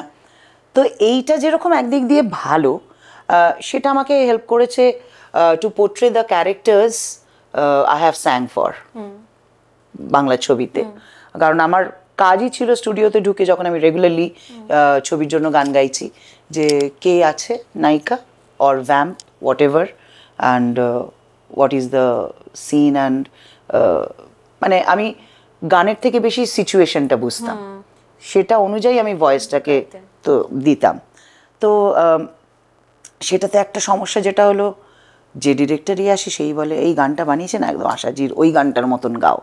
এবার ওই মতন হতে হতে আমার সেই মতন যাচ্ছিল। একটা সময় আই টুক আ স্ট্যান্ড কি যে আমি আর আশাজির গানই গাইবো না, মানে ওরমভাবে গাইবই না। মানে তখন মনে হচ্ছে যে আমাকে কথাও যদি বলা হয় তখন মনে হয় আশাজির মতন কথা বলো। হ্যাঁ, তো এটা বললাম যে এত মতন হয়ে থাকলে তো আমার নিজস্ব আইডেন্টিটি কিছু হবে না। সো আই টোটালি স্টপড ইট। সেটাতে যেটা হলো, আমি এই ভোলেনার মতন যে ধরনের গান ওই আইটেম নাম্বারে ওই ভয়েসটাকে ইউজ করা শুরু করলাম, একটা রাস্টিক ভয়েস, একটু অন্যরকম ধরনের একটু ভয়েস মডুলেশন করা শুরু করলাম। সেটাতে অনেকে ইন্ডাস্ট্রি রেগে গেল, মানে রেগে গেল ইন দ্য সেন্স আর কি ও আগের মতন আর গাইতে পারে না, ওকে আর নেওয়া যাবে না। So song started coming off to me. Okay. কারণ ওরা ওই আশাজিকে পাচ্ছে না। হ্যাঁ, তো আমি দেখলাম যে ঠিক আছে, ডাজন্ট ম্যাটার, কারণ আমি ওই মতনটা হয়ে থাকবো না। কারণ আমার এখন ছবির গান হচ্ছে, আমার নিজস্ব গান হচ্ছে, আমার স্টেজ তো আমার সঙ্গে আছেই, by the grace of God. There should be some identity of Jojo itself, যেই গলাটা শুনলে মনে হবে জোজো। এবার সকলের ওই স্টাইলাইজেশন মিলিয়ে এখন what people here is the voice of JoJo. এখন আর মতনটা চলে গেছে। হ্যাঁ, তো কাজেই তবে হ্যাঁ, এই মতনটাকে আনতে গিয়ে আমায় হয়তো বেশ কিছু ছবির গান হারাতে হয়েছে, সেটার জন্য আমার কোনো আফসোস নেই। বিকজ আমার মনে হয় সকলেরই একটা টাইম থাকে, অ্যান্ড একটা সময় আমি রেগুলার ছবির জন্য গেয়েছি। এখন যদি আমার মানে 10 বছরে একটা ছবির গান আসে, আমার তাতে কোনো আফসোস নেই, কারণ আমার মঞ্চ আছে আমার সঙ্গে। সে তো ডেফিনেটলি মঞ্চ তোমার, মানে you are the queen of stage. কিন্তু আমি ভোলে না আমার খুব ভালো লাগে, ভীষণ পছন্দের একটা গান। এবং আমি তো তোমার অত আগেকার গান মানে স্টেজের গান তো আমি সেভাবে শুনিনি। আমি যখন শুনেছি আমার কাছে ওটাই তোমার আইডেন্টিটি, মানে তুমি এরকম গাও। তো ভোলেনার পর সেরকম রিমার্কেবল কোনো গানে আমরা সেরকম পেলাম না। তোমার কি মনে হয় সেই সময় বলিউড আর্টিস্টদের বেশি নেওয়া হতে শুরু হলো? বলিউড আর্টিস্টদের থেকেও মিউজিক ডিরেক্টররা নিজেরাই গান গাইতে শুরু করলো। আচ্ছা। যেই সময় ধর আমি আইটেম নাম্বার গাইছিলাম, সেই সময় প্রথমত কলকাতায় কেউ আইটেম নাম্বার গাইতো না। কারণ মানে টু বি ভেরি অনেস্ট, আমি জানি না, এটা এক একজনের নিজস্ব মতামত থাকতেই পারে। অনেক গান এরকম গেয়েছি আমি যখন রেগুলারলি এই আইটেম নাম্বার গাইছিলাম বা ছবির জন্য গান গাইছিলাম, যেগুলো অন্যান্য কোনো গায়িকা হয়তো বলেছে না এই গান আমরা গাই না, মানে হয়তো ভাষার জন্য, but I have treated those songs as like it's a part of my profession. আমি তো ওই ক্যারেক্টারটা নই, I am singing for the character. হ্যাঁ, তো ইভেন এরকমও গান গেয়েছি যেগুলো সেন্সর বোর্ড আটকে দিয়েছে। তো আমার হাতে তো কিছু নেই, আমাকে প্রডিউসার ভাই পয়সা দিয়েছে, আমি গান গেয়েছি। এবারে সেন্সর বোর্ড না ছাড়লে সেটা আমার দায় নয়। পরবর্তী সময় যখন ভোলে না হলো, ভোলেনার সময় আমি আরেকটা আইটেম নাম্বার গাইলাম, যেটা অবশ্যই আবারও একটা জনপ্রিয় গান হলো ভূতের ভবিষ্যতের গানটা মেরে আঙ্গাং মে। কিন্তু ভোলেনা I think one of the milestone song of my career. আর ইনফ্যাক্ট ভোলেনা আমি গেছিলাম 2008-এ। 2025 মানে যত বছর যাচ্ছে আমার মনে হয় গানটা আরও বেশি পপুলার হচ্ছে। মানে 8-এ তো হয়েই ছিল, কিন্তু এখন ইদানিং আমি জানি না হঠাৎ করে মানুষ হয়তো দুঃখবিলাসী হয়ে উঠছে আরও বেশি, নাকি এই ধরনের গান কেউ পাচ্ছে না বলে এই গানটাকে অনেক বেশি আঁকড়ে ধরছে। But I am so grateful to Jeddah যে আমাকে অনেক কটা আইটেম নাম্বার গাইয়েও এরকম একটা গান আমাকে দিয়ে গাইয়েছেন। আমি জিদ্দাকে বলেছিলাম যে আরেকটা এরকম গান করো, তো জিদ্দা বলছে যে হবে হবে। বাট আমার মনে হয় প্রত্যেকটারই একটা টাইম আছে, জানিস, মানে এক একটা সময়ের এক একটা গান যেগুলো চিরকালীন হয়ে থেকে যায়। তো আবার কোনো সময়ের যদি এরকম হওয়ার থাকে তাহলে হবে। মানে তোমার নিজে থেকে কিছু যে একটা যেটা হয় না যে আমাদের নিজেদের অনেক পুশ থাকে যে না এটা করতে হবে। আমি নিজে যেরকম আমি প্লেব্যাকে যা পেলাম ঠিক আছে, কিন্তু আমার মনে হয় নিজের অ্যালবাম করি, তুমিও করেছো, প্রচুর অ্যালবাম করেছো। তো ওই রকম গানে কখনো ভেবেছো যে আমি তোমার অ্যালবাম? দেখ, আমি না সব কিছুই অনেক আগে করে ফেলেছি, মানে মানে আমার মনে হয় টাইমেরও আগে, মানে প্রচুর অ্যালবাম, প্রচুর গান, ছবির জন্য গান। আমার আর এখন নতুন করে কোনো এফর্ট দিতে কোনো কোনো সময় মনে করি, আবার কোনো ভাবি যে থাক, যেগুলো আছে সেগুলো থাক। বাট আমি যেটা করতে চাই সেটা হলো যে কিছু গান জানিস আমি করেছিলাম সেই সময়ে, আমার মনে হয় যে গানগুলো ওয়াজ আহেড অফ দেয়ার টাইম।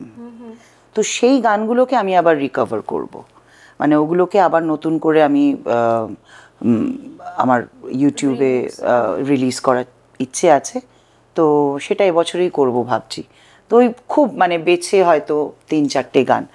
আর নতুন গান যদি আসে দেখবো। নতুন গান আমি লাস্ট পুজো অবধি করেছি, না লাস্ট না, তার আগের বছর অবধি করেছি। এবছর কোনো প্ল্যান সেভাবে নেই। এখন আমি একটু রিল্যাক্সড হয়ে গেছি, মানে এখন একটুখানি মনে হয় যে আচ্ছা ঠিক আছে, যেটা যেরমভাবে আসবে লেটস প্লে লাইক দ্যাট। মানে এখন আর মানে খুব দৌড়াবো সেই ভাবনা চিন্তাটা এখন নেই, এখন একটুখানি থমকে গেছি। সেটার অবশ্য কিছুটা কারণ হয়তো আরেকটা দায়িত্বও আছে আদি, যদিও আমার মানে আমার সংসার, আমার পরিবার সবসময় আমার সঙ্গে ছিল, সেটার জন্য আমাকে কোনোদিন আমার নিজের কেরিয়ারে ফুল স্টপ দিতে হয়নি বা বাধা হয়নি। কিন্তু এখন অনেকটা বছর হয়ে গেছে, তো ওই জন্য এখন একটু রিল্যাক্সড হয়ে গেছি, মানে একটু রিল্যাক্সড হয়ে কাজ করতে চাই। আমি আদির প্রসঙ্গে বা তোমার পারিবারিক জীবনের প্রসঙ্গে ডেফিনেটলি যাব, তবে একটু ভোলেনাটা যদি শোনাও, বা যে কোনো গান যেটা তোমার। ভোলেনাটাই শোনাই, ভোলেনা নিয়ে এতটা কথা হলো। ইনফ্যাক্ট ভোলেনার তোর মানে যখন গানটা রেকর্ড হয়নি তখন একটা বেশ মজার গল্প আছে। আমি আমার পরিবারকে নিয়ে পাহাড়ে বেড়াতে গেছি। এবারে তার আগে যুদ্ধর সাধের লাউটাও রিলিজ হয়েছে, সো আই ওয়াজ হ্যাপি যে জিদ্দার গানটা হিট হয়েছে। তো এবারে আমি আমাদের পরিবারের একটা নিয়ম আছে, মানে আমাদের পরিবারের সবাই তো ছড়িয়ে ছিটিয়ে থাকি, মানে আমার হাজব্যান্ড নর্থ বেঙ্গলে থাকে, মেয়ে ব্যাঙ্গালোরে থাকে, আমি কলকাতায় থাকি, আমার শাশুড়ি মা মাইসোরে থাকেন।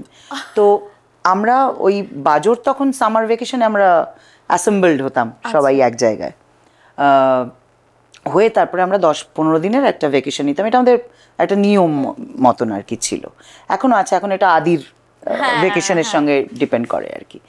তো আমি ভ্যাকেশনে গেছি, এবারে ভুটান ছাড়িয়ে কোথাও একটা গেছি যেখানে খুব একটা ওই নেটওয়ার্ক নেই। ওই পাহাড়ে গেলে তো জানিস হাওয়ার সঙ্গে নেটওয়ার্ক আসে আর হাওয়ার সঙ্গে চলে যায়।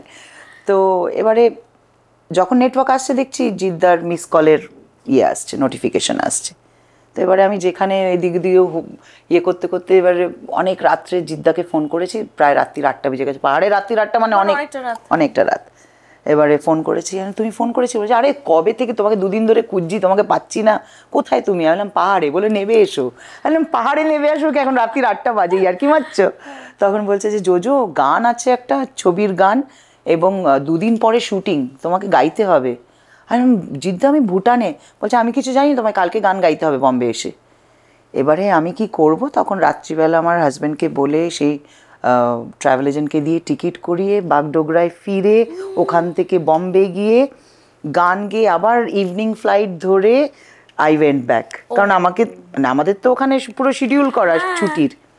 তো এরমভাবে গানটা হয়েছিল। অ্যান্ড জিদ্দা শুধু একটা কথা বলেছিল যে জোজো আমি একটা নতুন জোজোকে পেতে চাই এই গানে, কারণ তার আগে সাধের লাউ, তারপরে ম্যাও ডেকেছে হুলো, ওই ধরনের কিছু আইটেম নাম্বারস আমি গেয়েছিলাম জিদ্দার সঙ্গে। অ্যান্ড আমি বললাম ঠিক আছে দেখি। তখন গানটা শুনলাম, আমি প্রথমে একটা প্রশ্ন করেছিলাম জিদ্দাকে, জিদ্দা এই গানটার জন্য তুমি আমাকে কেন বাঁচলে? তখন আমাকে জিদ্দা বলছিল আমি একটা নতুন জোজো পেতে চাই। And he was right. হ্যাঁ, চলো। ভোলেনা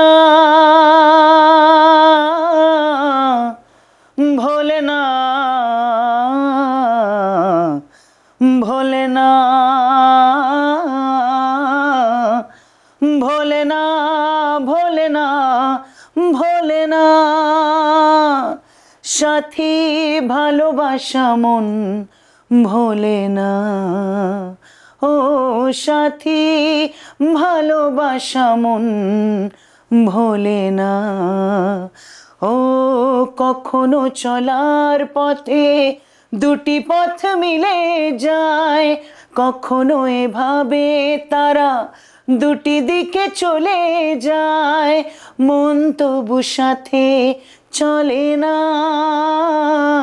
সাথী ভালোবাসা মন ভোলে না, ও সাথী ভালোবাসা মন ভোলে না। বাবা বাবা বাবা, খুব সুন্দর, মানে খুব খুব খুব মনে আছে গানটা। আমি তখন স্কুলে পড়তাম। ওই সময় পুরো মানে জিদ্দা একটা অন্যরকম রেভলিউশন এনেছিল বাংলা ছবিতে। একের পর এক সুন্দর সুন্দর গান। তো একটু তোমার মানে ব্যক্তিগত জীবনে একটু প্রবেশ করব। সেটা হচ্ছে যে তোমার মেয়ে বড় হয়ে যাওয়ার পর তুমি এরকম একটা সাহসী পদক্ষেপ নিলে, তাও আবার এমন একটা প্রফেশনে যেটা ভীষণ আনসার্টেন একটা প্রফেশন। কারণ একটা বাচ্চা মানুষ করা তো শুধু না, মানে তার দায়িত্ব নেওয়া অ্যাকচুয়ালি, মানে এইরকম একটা সাহসী পদক্ষেপ মানে আদির জন্য এটা এটা কি কি ভাবনা, একটু খুলে বলো, মানে একটু ইলাবোরেট করে বলো। দেখ, এটার অ্যাকচুয়ালি দুটো দিক আছে। একটা হলো যে আমার বাজো হয়েও আমার একটা অনেক মানে কি বলবো, অনেক বছরের একটা ইচ্ছে ছিল যে আমার বায়োলজিক্যাল চাইল্ড থাকলেও আমি একটা বাচ্চা অ্যাডপ্ট করতে চাই। আচ্ছা। ইনফ্যাক্ট মানে আমি এটা অনেক সময় বলেছি, যদিও এটা এখন বলার কোনো মানে হয় না, তবু আমার কোথাও না মনের মধ্যে থাকে, আমি অ্যাটলিস্ট আমার মন যেটা চায় আমি বলতে থাকি, সো দ্যাট এই জন্মে না হোক পরের জন্ম বলে যদি কিছু থাকে সেটাতে পূর্ণ হোক। যে আমায় যদি ভগবান সেই ক্ষমতা দেন না, আমি এখনও আরও 4টে বাচ্চাকে অ্যাডপ্ট করব। হ্যাঁ, মানে আমি এতটাই ভালোবাসি। এবং বায়োলজিক্যাল চাইল্ড থাকলেও আমি হয়তো বাজোর পরে নিজের আরেকটা বায়োলজিক্যাল চাইল্ড করতে পারতাম। হ্যাঁ, কিন্তু আমার কোথাও একটা মনে হতো, সবসময় এটা মনে হয় মেঘলা, যে আমাদের এই মানে জগতে বা আমাদের এই মানে ইন্ডিয়ার আশেপাশে এত অনাথ শিশু। একটা সময় নিজের সঙ্গে খুব লড়াই হতো এই ঝগড়া নিয়ে, মানে নিজের সঙ্গে নিজে ঝগড়া করতাম যে আমার মনে হয় যে এত মানুষ এত কিছু করে পয়সা এদিক ওদিক করে, হ্যাঁ, এত এইসব লাক্সারি করে পয়সা এদিক ওদিক করে, তারা কেন একটা করে বাচ্চা অ্যাডপ্ট করতে পারে না? তাহলে তো এই অনাথ ট্যাগ মার্কটা চলে যাবে, পৃথিবী থেকে অনেক কমে যাবে। তো সেইটা একটা কোথাও আমাকে খুব নাড়া দিত। আরেকটা হলো যে আমার বাড়িতে, আমি তো দিদার বাড়িতে বড় হয়েছি, আমার দাদু এমএলএ ছিলেন, দিদা এমএলএ ছিলেন। হ্যাঁ, সো আমাদের বাড়িতে দেখেছি দাদু দিদা বেশ কয়েকজনকে নিজেদের বাড়িতে মানুষ করেছেন। 2-3 জন তো আমি তাদের সঙ্গে নিজেই, আমি যখন জন্মেছি বা বড় হয়েছি তাদেরকে দেখেছি, তারা আমাদের পরিবারের একজন হয়েই ছিলেন। তো এই আমার মনে হয় কোথাও ওই ছোটবেলা থেকে ওই যে মানে যাদের কেউ নেই সেরকম কাউকে একটা নিজের করে রাখা, এটা হয়তো আমার ওই হেরিডিটারি থেকেই এসছে কিছুটা।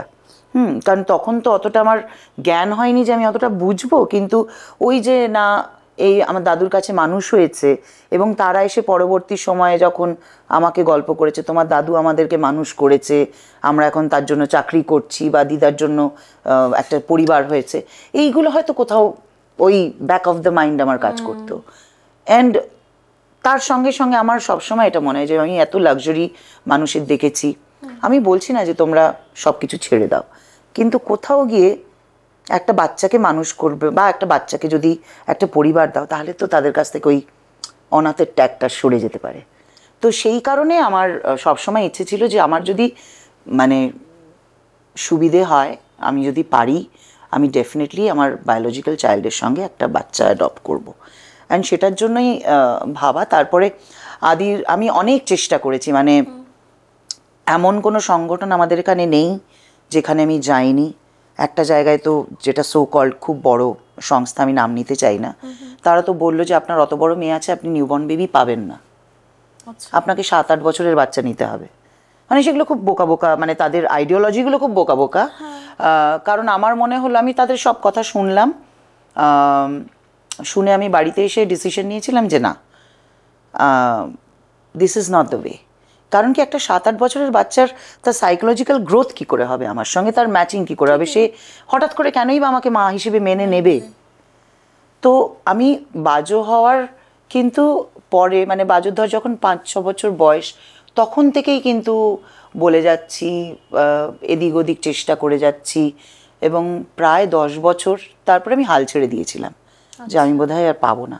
কারণ অনেক জায়গায় বলেছে আচ্ছা পয়সা দিন, বাচ্চা এনে দিচ্ছে, আমি কি মানে এরকম তো হয়, আমাদের এখানে অনেক হয়েছে, এবং এইসব নানান রকম সব কাণ্ড কারখানা আছে যার জন্য এখন অ্যাডপটেশনের ক্ষেত্রে অনেক কড়াকড়ি করেছে। কিন্তু কড়াকড়ি করতে গিয়ে যেটা হয়েছে না, যারা সত্যি সত্যি সন্তান চায় তারা পাচ্ছে না। হ্যাঁ, তো আমাকে অনেক আমার ডাক্তার বন্ধুরা বললো যে তুই ইয়ে করে নে, সারোগেসি করে নে, এইসব হেন তেন। বললাম দেখো সারোগেসি যদি করবো তাহলে তো আমি নিজেই মা হতে পারি, আমার তো সেটা সমস্যা নয়। তো যাই হোক, তো তারপরে তো আদির ঘটনাটা ঘটলো, এবং আমার মনে হয় যে এটাই দীর্ঘদিনেরই যে বলে এখন ম্যানিফেস্টেশন করে, এটাই হয়তো ভগবানের কাছে আমার চাহিদা ছিল যে আমাকে তুমি সব দিয়েছো, এত মানুষের ভালোবাসা দিয়েছো, তো এটাও এই ইচ্ছেটাও পূরণ করো। তো বাকি তো হিস্ট্রি। এবং আদি আসার পরেও অনেক কিছু আমাকে ফেস করতে হয়েছে, মানে যেগুলো খুব অ্যাপ্রোপ্রিয়েট ছিল না। কিন্তু আমি না মানে বেসিক্যালি সেলফ মেড পারসন, তো আমি কিন্তু ভীষণ জেদি। অ্যাট দ্য সেম টাইম আমার জেদগুলো হয়তো কিছু কিছু ক্ষেত্রে খুব whimsical হয়, কিন্তু যখন আমি মনে করি আমি কিছু করব না, সেটা যদি ঠিক কাজ হয় আমায় কেউ আটকাতে পারবে না। এবং সেটার জন্য আমি মানে সেইটা একদিকে এবং সারা পৃথিবী আরেক দিকে হয়ে যেতে পারে আমার। তবে হ্যাঁ, আমি শুধু একজনের কাছেই এখন অ্যান্সারেবল, এখন দুজন, বাট একজনের কাছেই বেসিক্যালি অ্যান্সারেবল, সেটা হলো আমার মেয়ে। যখন আমি এই ভাবনা চিন্তা নিলাম এবং ডিসাইড করলাম, তখন আমি ওর সঙ্গে কথা বললাম। ওর সঙ্গে যখন আরও অনেক আগে কথা বলেছিলাম, যখন আমি চেষ্টা করছিলাম, যে তখন ওর হঠাৎ করে একবার মনে হয়েছিল যে আমি কি তাহলে গুড গার্ল নই, তখন তো অনেকটাই ছোট, তখন বুঝতো না। তো আমি বললাম না সেটা নয়, বাট তুমি ধরো তোমার একটা ভাই বোন যদি আসে তুমি তার সঙ্গে খেলতে পারবে, বা তুমি এই যে ধরো পেটসগুলোকে রাখো, হ্যাঁ তারাও তো তোমার ভাইয়ের মতন, বোনের মতন, হ্যাঁ তাহলে একটা মানুষ কেন থাকতে পারবে না। তো এরকমভাবে ওকে বোঝাতাম। তো যাই হোক, তারপরে তো আমি হাল ছেড়ে দিয়েছিলাম। সো তারপরে যখন আদির ঘটনাটা ঘটলো, তখন বাজো তো নিজেই এতটা বড়। So and she was very happy, and ও একমাত্র আমার পাশে ছিল, মানে আমার হাজব্যান্ডও আমার ছিল। কারণ আমার হাজব্যান্ড কখনো, যদিও মানুষ এই নিয়ে অনেক কন্ট্রোভার্সি করে, ভাবে যে একসঙ্গে না থাকলেই বোধহয় কোনো সম্পর্ক থাকে না, কারণ এই প্রথাতেই তো সবাই বড় হয়েছে, মানে একসঙ্গে থেকে ঝগড়া হবে অথচ লোকের সামনে হাসবে, তাহলে খুব ভালো দম্পতি, আদারওয়াইজ সেই দাম্পত্যের কোনো মানে ইয়ে নেই, মাথা মুন্ডু নেই। বাবলু হলো এমন একজন পিলার আমার জীবনের, যাকে দেখা যায় না, হ্যাঁ, কিন্তু সে সব কিছুতে আছে মানে। অ্যান্ড একটা দিকে আমি যেটা বিয়ের পরে দেখেছি সেটা হলো যে আমার যে কোনো decision, whether it's right or whether it's wrong, he'll never stop me. সেটা দুটো দিক আছে, একটা হলো যে মানে প্রচণ্ড অন্ধের মতো সাপোর্ট, আর একটা হলো ঠেকে শেখো, which is a good lesson. যদি তুমি positively now, it's a good way. And দেখ, নেগেটিভলি নিলে তো মানুষ সব কিছুতেই গন্ধ পাবে, তাই না? সো ইটস বেটার কি যে কিছু কিছু সময় কিন্তু ঠেকে শেখা উচিত জীবনে, আমিও সেটা মনে করি। এবং আমার মতো whimsical যারা, তাদের তো ঠেকে শেখা উচিতই। But whatever it is, Adi এলো, এবং বাবলু আমাকে শুধু একটাই কথা বলেছিল যে আমাকে যদি কেউ 50 বছর বয়সে এসে কোনো বাচ্চাকে এরকম দত্তক নিতে বলতো, আমি কিন্তু নিতাম না। So I salute you for that courage. So anyways, আত্মীয় স্বজনরা তো এরকম নানান রকম বলবে, বুড়ো বয়সে ভীমরতি, হেন তেন। সো আমার এগুলোতে কিচ্ছু এসে না, আমার কান বন্ধ। মানে আমি যখন ধর একটা কিছু করব মনে করি, আমার পুরো এদিকটা পুরো ব্লক হয়ে যায়, আমি কোনো পৃথিবীকে কাউকে দেখতে পাই না। আমি ওইটার স্টেপ ওয়াইজ কী হবে, টাক টাক টাক টাক, সেটা তখন ফিউচারের দিকে এগিয়ে যায়। And that has happened with আদিকে যখন পেলাম, ওর পেপার ওয়ার্কস হলো আমার কাছে, তার 3 মাস পরে নিয়ে আসলাম। কারণ আমি তো মানে লিগালি ইয়ে না করতে পারলে তো আমি তো আমার কাছে রাখতে পারবো না। অ্যান্ড 3 মাস বয়সে পেয়েছিলেন মানে? ওকে অ্যাকচুয়ালি পেয়েছিলাম আমি 4 দিন বয়সে। 3 মাস আমি ওর দেখভাল করেছি, কিন্তু ওর পেপার্স ওয়ার্ক অ্যান্ড সব কিছু হওয়ার পরে অফিসিয়ালি ও 3 মাস থেকে আমার কাছে ছিল। তো তারপরে আদি বড় হচ্ছে আদির মতন, এবং প্রচুর মানুষের প্রচুর প্রশ্ন, এই ওই হেন তেন, যে যা কিছু করুক। এখন আমার মনে হয় যে বাজো তো এখন নিজের পায়ে নিজে দাঁড়িয়ে গেছে, অ্যান্ড আর দুদিন পরে ওর বিয়ে হবে হয়তো। এখন আমার ফোকাসড হলো ডেফিনেটলি আমার যতদিন কাজ আছে আমাকে কাজ করতে হবে, অ্যান্ড আদির জীবনটা যাতে সিকিউরড হয় এবং ও যাতে একটা ভালো লাইফ লিড করতে পারে ইন ফিউচার, সেইটার ব্যবস্থা করে যাওয়া। এবং তুমি যথেষ্ট যত্ন নিয়ে মানুষ করছো। তোমার সাথে এর আগে একটা রেকর্ডিং এ এমনি দেখা হয়েছিল, তখন শুনছিলাম যে ওর স্কুলের প্রজেক্টগুলো রাত জেগে জেগে করা, মানে সবই করতে হয়, কারণ আমি তো কলকাতায় একলা থাকি, ওকে নিয়ে কেউ তো থাকে না। আর আমার যখন কাজ থাকে তখন আয়া দিদির কাছে থাকে। হ্যাঁ, সো কাজেই ওর ইনফ্যাক্ট আমি মানে এটাও দেখ, এটাও একটা ব্যাপার যে হয় না যে ধর এটা হিউম্যান সাইকোলজি বোধ হয়, মানে আজকে যদি তুই তোর মনকে বলিস বা মাথাকে বলিস যে আজকে না উফ আমি উঠতে পারছি না, আমি আজকে না ওই কাজটা করতে পারবো না, তুই দেখবি আস্তে আস্তে তোর শরীরটা পুরো ছেড়ে দেবে। ঠিক ঠিক, তাই তো। এবং আদি যখন এসছে আমার কাছে তার ঠিক 1 মাস পর থেকে লকডাউন হয়ে গেল। ও মাই গড, বুঝলি তো? এবারে লকডাউন হয়ে গেল, এবার ন্যাচারালি আমার বাড়িতে লোকজন সব বন্ধ, সব কাজ, মানে বাসন মাজা, ঘর পোছা, ঘরঝাড় দেওয়া, বাচ্চা সামলানো, তাকে ঘন্টায় ঘন্টায় খাওয়ানো, তার জামা কাপড় কাচা, নিজের রান্না করা, everything I had to do myself, and I have done it.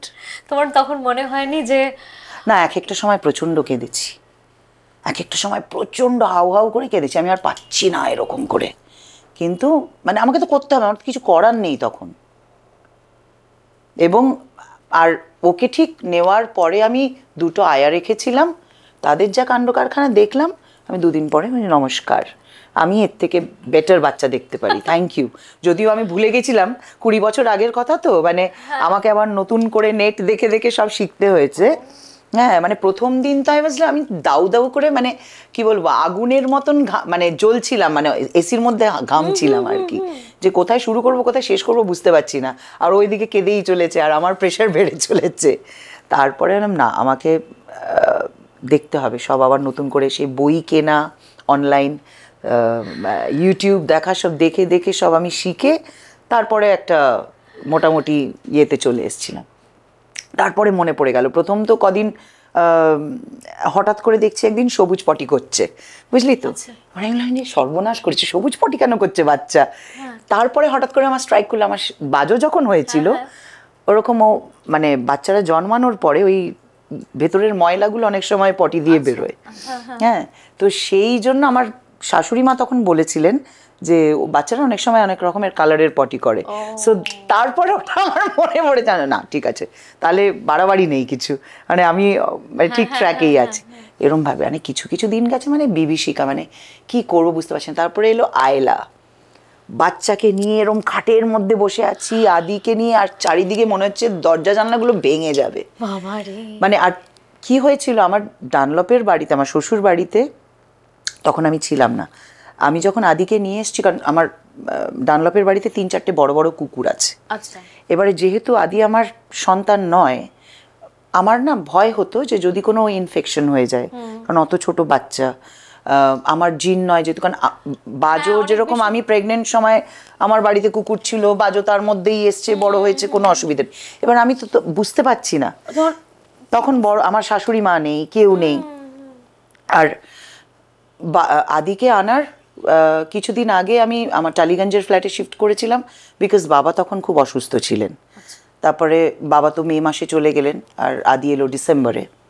So আমি তখন ওই আমার টালিগঞ্জের ফ্ল্যাটেই ছিলাম। আর টালিগঞ্জের ফ্ল্যাটে যেহেতু আমি সবসময় থাকতাম না, প্রপারলি থাকা বা রান্না করার কিছুই ছিল না, মানে আদি আসার পরে আমাকে সব কিছু নতুন করে মানে করতে হয়েছে। মানে আর তখন হঠাৎ করে লকডাউন হয়ে যাবে তো বুঝতে পারিনি, মানে জল ফুরিয়ে যাচ্ছে, অনলাইন জল পাচ্ছি না, মানে আমার এরকম দিন গেছে। আমি আমার এক পুলিশ দাদাকে ফোন করে, কলকাতা পুলিশের দাদাকে ফোন করে রিকোয়েস্ট করে ট্রাফিক গার্ড কন্ট্রোলকে নর্থের ফোন করেছি যাতে আমার ড্রাইভারকে আসতে দেয় জল নিয়ে। যে আমি লিটারালি এরকম বলেছি, আমি সঙ্গীত শিল্পী জোজো বলছি, এরকম এই অবস্থা, আমি বাচ্চা নিয়ে আটকে আছি, আমি বেরোতে পারছি না, জল পাচ্ছি না, বাচ্চাকে খাওয়াতে পারবো না। এরমভাবে দিন কেটেছে, মানে ওই সময়টা ওয়াজ লাইক ডেডলি। মানে কি দিন আমি করে কাটিয়েছি, মানে আমায় যদি কেউ এখন ভাবতে বলে না, আমি পুরো মানে মেগা সিরিয়াল লিখে দিতে পারবো। তবে কোভিড হওয়ার জন্য কি কিছু সুবিধা হয়েছে না? দেখ, কোভিড হওয়ার জন্য তো একটাই সুবিধা হয়েছে, আদি আমাকে পুরো 24 ঘন্টা পেয়েছে। অ্যান্ড আরেকটা ব্যাপার হলো যে যেটা না, বাজো আমাকে পেয়েছে, কিন্তু বাজো যেই সময় আমার হয়েছিল সেই সময় আমি আর বাবলু দুজনেই দৌড়াচ্ছি।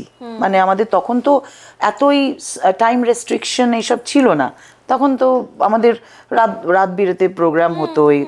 আর বাজোকে খুব ছোটবেলাতেই আমরা ওকে মাইসোরে পাঠিয়ে দিয়েছে ওর বাবলুর মামার বাড়িতে, ওখানেই ও পড়াশোনা করবে বলে আমার শাশুড়ি মা ওকে নিয়ে চলে গেছিল। যখন ধর ওই নার্সারি থেকে কি বলে কেজিতে উঠবে সেই সময়, ওর স্কুলিং, হ্যাঁ কলেজ সবটাই বাইরে। সো কাজেই সেই দিকটা আমাকে সামলাতে হয় না, ওই সময়টা পুরোটাই আমার শাশুড়ি মা দেখেছে। সো এবারে আদির ক্ষেত্রে তো পুরোটাই আমি একা, তো ন্যাচারালি ওই মানে 8 মাস মানে ওয়াজ লাইক বিভীষিকা। এবং তারপরে আমি একজন আমার অনেক বহু পুরনো একজন কেয়ারটেকার ছিলেন, তাকে ফোন করলাম, তার বয়স হয়ে গেছিলো, যে তুমি কি অন্য কোথাও কাজ করছো, তুমি এসো, নাহলে আমি একলা সামলে উঠতে পারছি না। তো সে এসে লালুদা বলে একজন, সে আসলো, সে তখন আমার টালিগঞ্জের বাড়িতে থাকতে শুরু করলো। উনি আসাতে তাও আমি একটু, আর আদি তো তখন একটু একটু করে বড় হচ্ছে, সে হামা দিতে শিখছে। 2-3 বার তো এমনভাবে খাট থেকে পড়ে গেলাম, আমি বললাম সব শেষ। মানে জাস্ট মানে কি দিন যায় মানে গেছে আমার, তুই ভাবতে পারবি না। জাস্ট চান করাবো তেল মাখিয়ে ওর কটটায় দিয়েছি, আমি জল গরম করতে গেছি গ্যাসে, দুম করে একটা আওয়াজ, মানে কট থেকে নিচে, মানে ইট ওয়াজ লাইক আমি তো জল ফল ফেলে দৌড়। তবে আমাকে পরে যখন ওর আয়া রাখলাম তখন বলে, ও বাচ্চারা এই সময় পড়লে কিছু হয় না, মা কি একটা ঠাকুরের নাম বললে সেই বাঁচিয়ে নেয়। বললাম হ্যাঁ তোমরা ওই ইয়েতেই থাকো। আমার তখন প্রাণ বেরিয়ে যাচ্ছে, বাচ্চাটার মাথা ফুলে গেছে। তো মানে এইরকম। এবং দেখ, কোভিড মানুষের জীবন থেকে অনেক কিছু নিয়েছে, আমাদের সকলের লাইফ থেকে অনেক কিছু নিয়েছে, কিন্তু কোভিড আমার মনে হয় যে আমাদেরকে অনেক শিক্ষাও দিয়েছে, অনেক ফ্যামিলিকে কাছে আসতে সাহায্য করেছে, আমাকে ইনফ্যাক্ট নতুনভাবে নিজেকে চিনিয়েছে।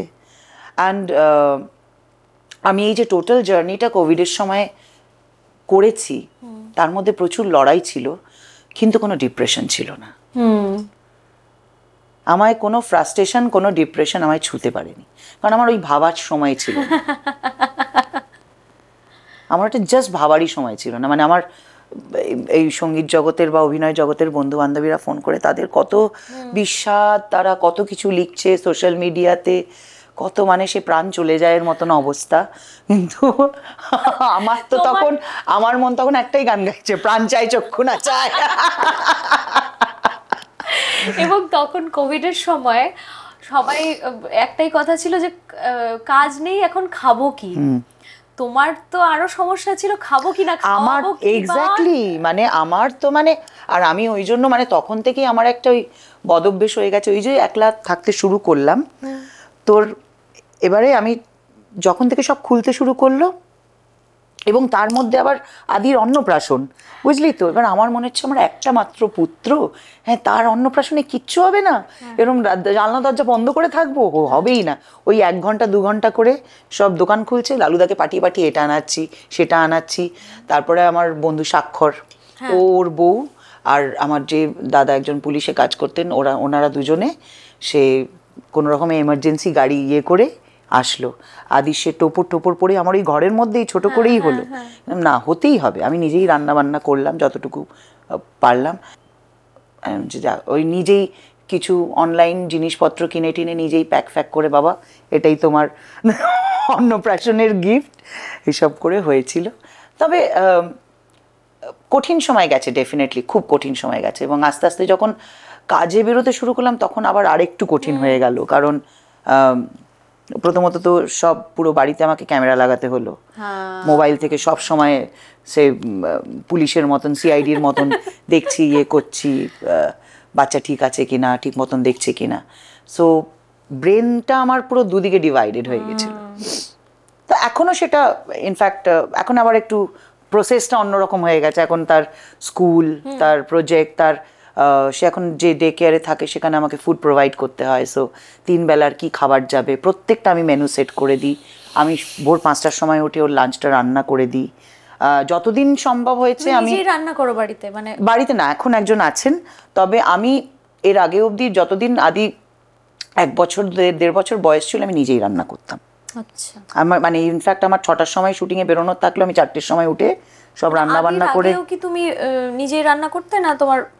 তখন ইচ্ছে হলে করতাম। আচ্ছা, হ্যাঁ, কিন্তু আমি টালিগঞ্জের বাড়িতে যখন শিফট করছিলাম তখন তো কেউ ছিল না, ওই জন্য আমাকে নিজেকেই করতে হতো। সো এমনি রান্না করতে আমি ভালোবাসি, মানে আমার খুব একটা ওই মানে ওটা আমার মনে হয় না, খুব বার্ডেন মনে হয় না। আর আমার বন্ধু বান্ধবরা আমার বাড়িতে আসলে পরে আমার রান্না খায়, সো রান্না আমাকে করতেই হয়। আর যবে থেকে আদি এসছে স্পেশালি ওর লাঞ্চটা ডিনারটা আমি চেষ্টা করি যে আমি নিজে রান্না করে দিয়ে যাই। এই আমি আবার মাঝখানে কিছুদিনের জন্য বাইরে যাব, তখন আমার টেনশন হয়ে যায়, তখন আবার তাদেরকে সব ওই ভয়েস মেসেজে বলে দিই যে এই দিন এই যাবে, এই দিন এই যাবে। এবারে বাচ্চা মানুষ তো, এবেলা যেটা খায় পরের বেলা সেটা সেম দিলে হবে না। আর ওর ক্ষেত্রে যেটা হয়েছে, মানে এটা আমি খুব করে বলছি না, কিন্তু আমি না ওকে এখনো বাইরের খুব একটা খাবার খেতে শেখাইনি। ও যেটাই খায় হোম কুকড, মানে শুধুমাত্র ওই 1-2টা হয়তো পেস্ট্রি বা শুকনো ওই মাফিন, বা কিন্তু বাইরের কোনো পিৎজা, বার্গার, স্যান্ডউইচ এখনো ও খায় না। আমি যেটাই করে দিই আমি বাড়িতে করে দিই, মানে পিৎজা এখনো ও খায় না, এখনো খাওয়াতে শেখাইনি আমি। হ্যাঁ, ও খুব পার্টিকুলার, আবার পিঠে খুব, বুঝলি তো।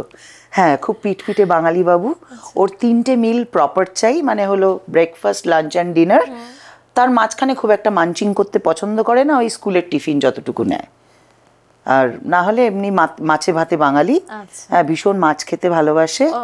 অন্যান্য বাচ্চাদের মতো খুব একটা চিকেনের ভক্ত নয়, মাটনেরও ভক্ত নয়, মাছ খেতে ভালোবাসে। বাহ, এটাই হলো ব্যাপার।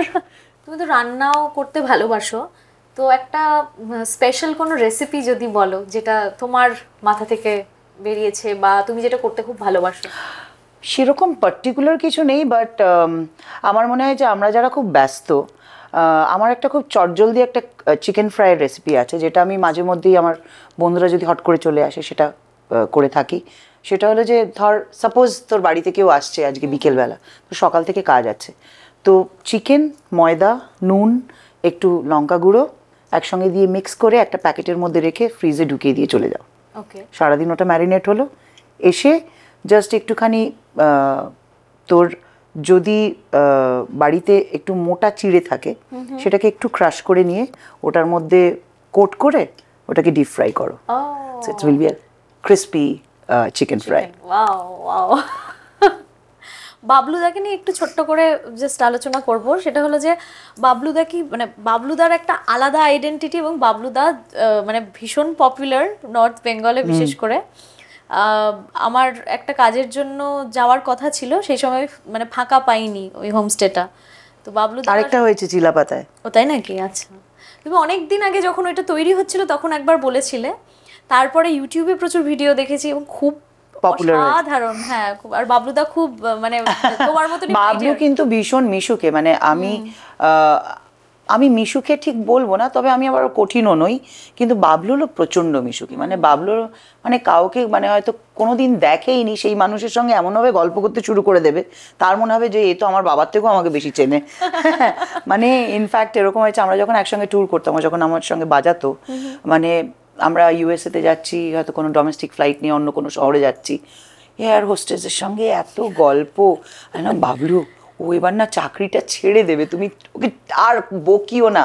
হ্যাঁ, মানে সে এত ফিলোসফি হেন তেন এত কিছু ঝাড়ছে, আমি বসে বসে আমার মনে হচ্ছে যে আমি বুঝতে পারছি মেয়েটার অবস্থা কি হচ্ছে, ও তো হ্যাঁও বলতে পারছে না, নাও বলতে পারছে না। হ্যাঁ, বলছে ও তো শুনছে, তুমি এত কথা বলছো কেন।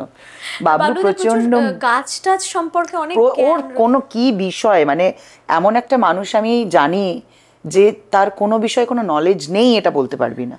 মানে ও হলো আমি শুনেছি আমার এক মামা শ্বশুর ছিলেন, বাবলু হলো ঠিক ওনার মতন। মানে হেন কোনো জিনিস নেই যেটা সম্বন্ধে, মানে আয়ুর্বেদ হোক, অ্যালোপ্যাথিক হোক, হোমিওপ্যাথিক হোক, সব কিছুতে ওর নলেজ আছে, আর ও প্রচণ্ড স্টাডি করে, সেটার জন্যই আছে। আর মানে ও হলো ফটকা ওরকম না, মানে আমরা হলো কিছু একটা মনে হচ্ছে যে কিছু একটা দেখে নিলাম, ও আচ্ছা এটা এরকম ভাবে হবে, তারপরে বাকিটা নিজেদের মতো করে নিলাম। ও পুরো একদম মানে শিরায় ঢুকে গিয়ে পুরো একদম হিস্ট্রি জিওগ্রাফি সব একাকার করে দেবে, বুঝেছিস তো? না সেই কারণে হোমস্টেটাও এত যত্ন করে করা, হ্যাঁ মানে সবটা নিজেকে, এবং প্রচন্ড খেটেছে ওই সময়টা। মানে আমার ওকে দেখে কষ্ট হতো রীতিমতো, মানে ওই রোদে রোদে মানে একটা ইটও কোথায় পোতা হবে ও সবটা নিজে দাঁড়িয়ে করেছে, এবং ওটার পুরো আঁকা ঠাকা সব কিছু নিজের, মানে ওই যেটা গরুমারাতেও করেছে। এবং রিসেন্টলি চিলাপাতাতেও একটা করেছে, ওটাও বেশ পপুলার হচ্ছে। কদিন আগে আমার এক পরিচিত আমাকে একটা বাইক পাঠালো, লিঙ্ক পাঠালো যে তোমাদের এটা, আমার ওটাতে এখনো যাওয়া হয়নি, আমার নিজেরই যাওয়া হয়নি, কারণ আমি সময় পাচ্ছি না। এবার আমার সময়টা তো এখন আদির ছুটির ওপরে ডিপেন্ড করছে, তো দেখা যাক এর মধ্যে যদি যেতে পারি। এত কিছু করলে, মানে এই বয়সে এসে এত বড় একটা দায়িত্ব নিলে, এটা হয় না যে একটা টিকমার্ক, টু ডু লিস্টে টিকমার্ক, ওরকম আর কিছু বাকি আছে যে এইটা করতে চাই? টু ডু লিস্ট বলতে আমার কিছু নেই রে, আমার কাছে জীবনটা না যেরম ভাবে এসছে নদীর মতন বয়ে বয়ে, আমি ঠিক সেরম ভাবেই বয়ে গেছি। না তাও এটা যেরকম একটা এটা একটা, হ্যাঁ এটা একটা ইচ্ছে ছিল, হ্যাঁ। এখন ওই তো টু ডু মানে এখন হলো যে ওর একটা ওর ভবিষ্যৎটাকে সিকিউর করা, এবং ও যাতে একটা ভালো মানুষ হয় সেটা করা। এবং ও তো দেখ ওর যা এখন বয়স, আমার যা বয়স, আমি তো জানি না এখন আমি কতদিন বাঁচবো। এবারে সেটাতে ওর যাতে কোনো অসুবিধে না হয়, যতটা আমার পক্ষে করা সম্ভব আমি ততটা করার চেষ্টা করব, এইটুকু। আর যতদিন আমি এখনো আছি মঞ্চের ওপরে টিকে থাকবো, ততদিন মানুষকে এন্টারটেন করবো, এটাই আমার টু ডু মানে লিস্টে থাকবে, যে মানুষরা এখনো যে ভালোবাসা এবং সম্মানের সঙ্গে আমার সামনে আসছেন, আমাকে ভালোবাসা দিচ্ছেন, মর্যাদা দিচ্ছেন, সেটা যেন বজায় থাকতে পারে। কারণ আমি খুব একটা বদনাম নিয়ে নিজের ক্যারিয়ার শেষ করলাম, এরকম কিছু চাই না।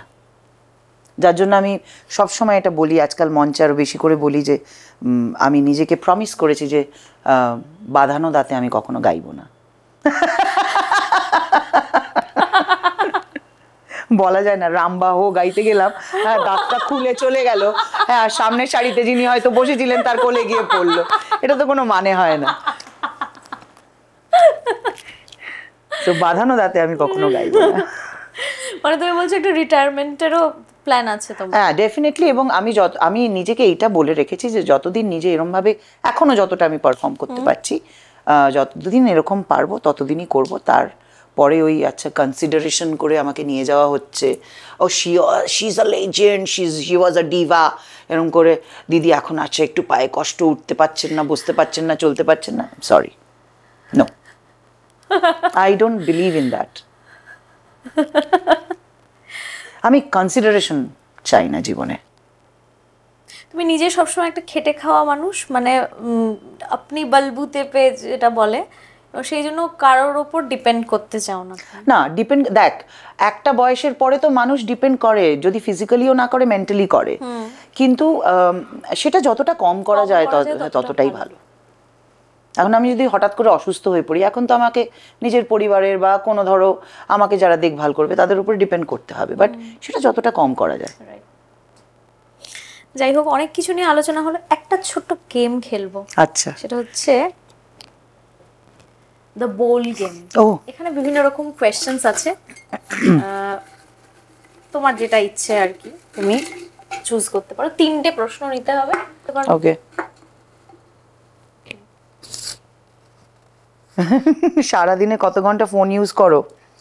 সারাদিনে 2-3 ঘন্টা, রাত্রিবেলাটা 1 ঘন্টা, আমি 1 ঘন্টা না হলেও 0.5 ঘন্টা আমি দেখি আজকাল আদির নতুন কি টিফিনের ব্যবস্থা করা যায় সেইগুলো।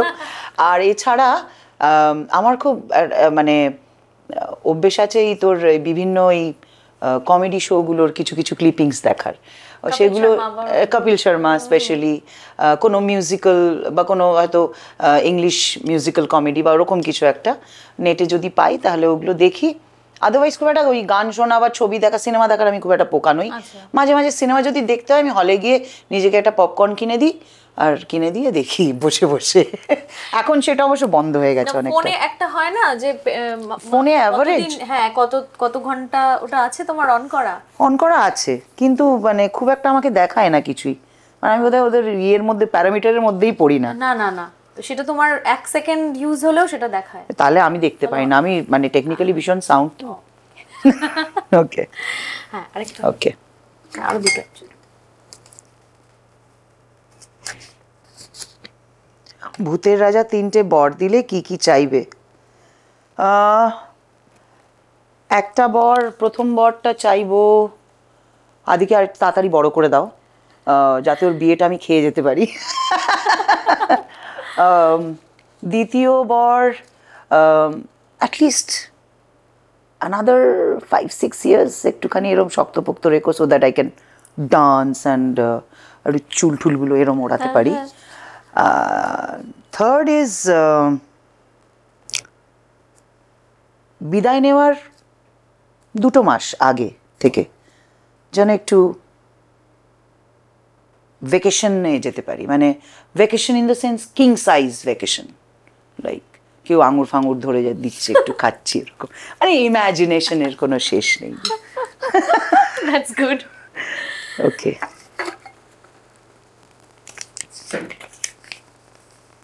প্রথম প্রেম,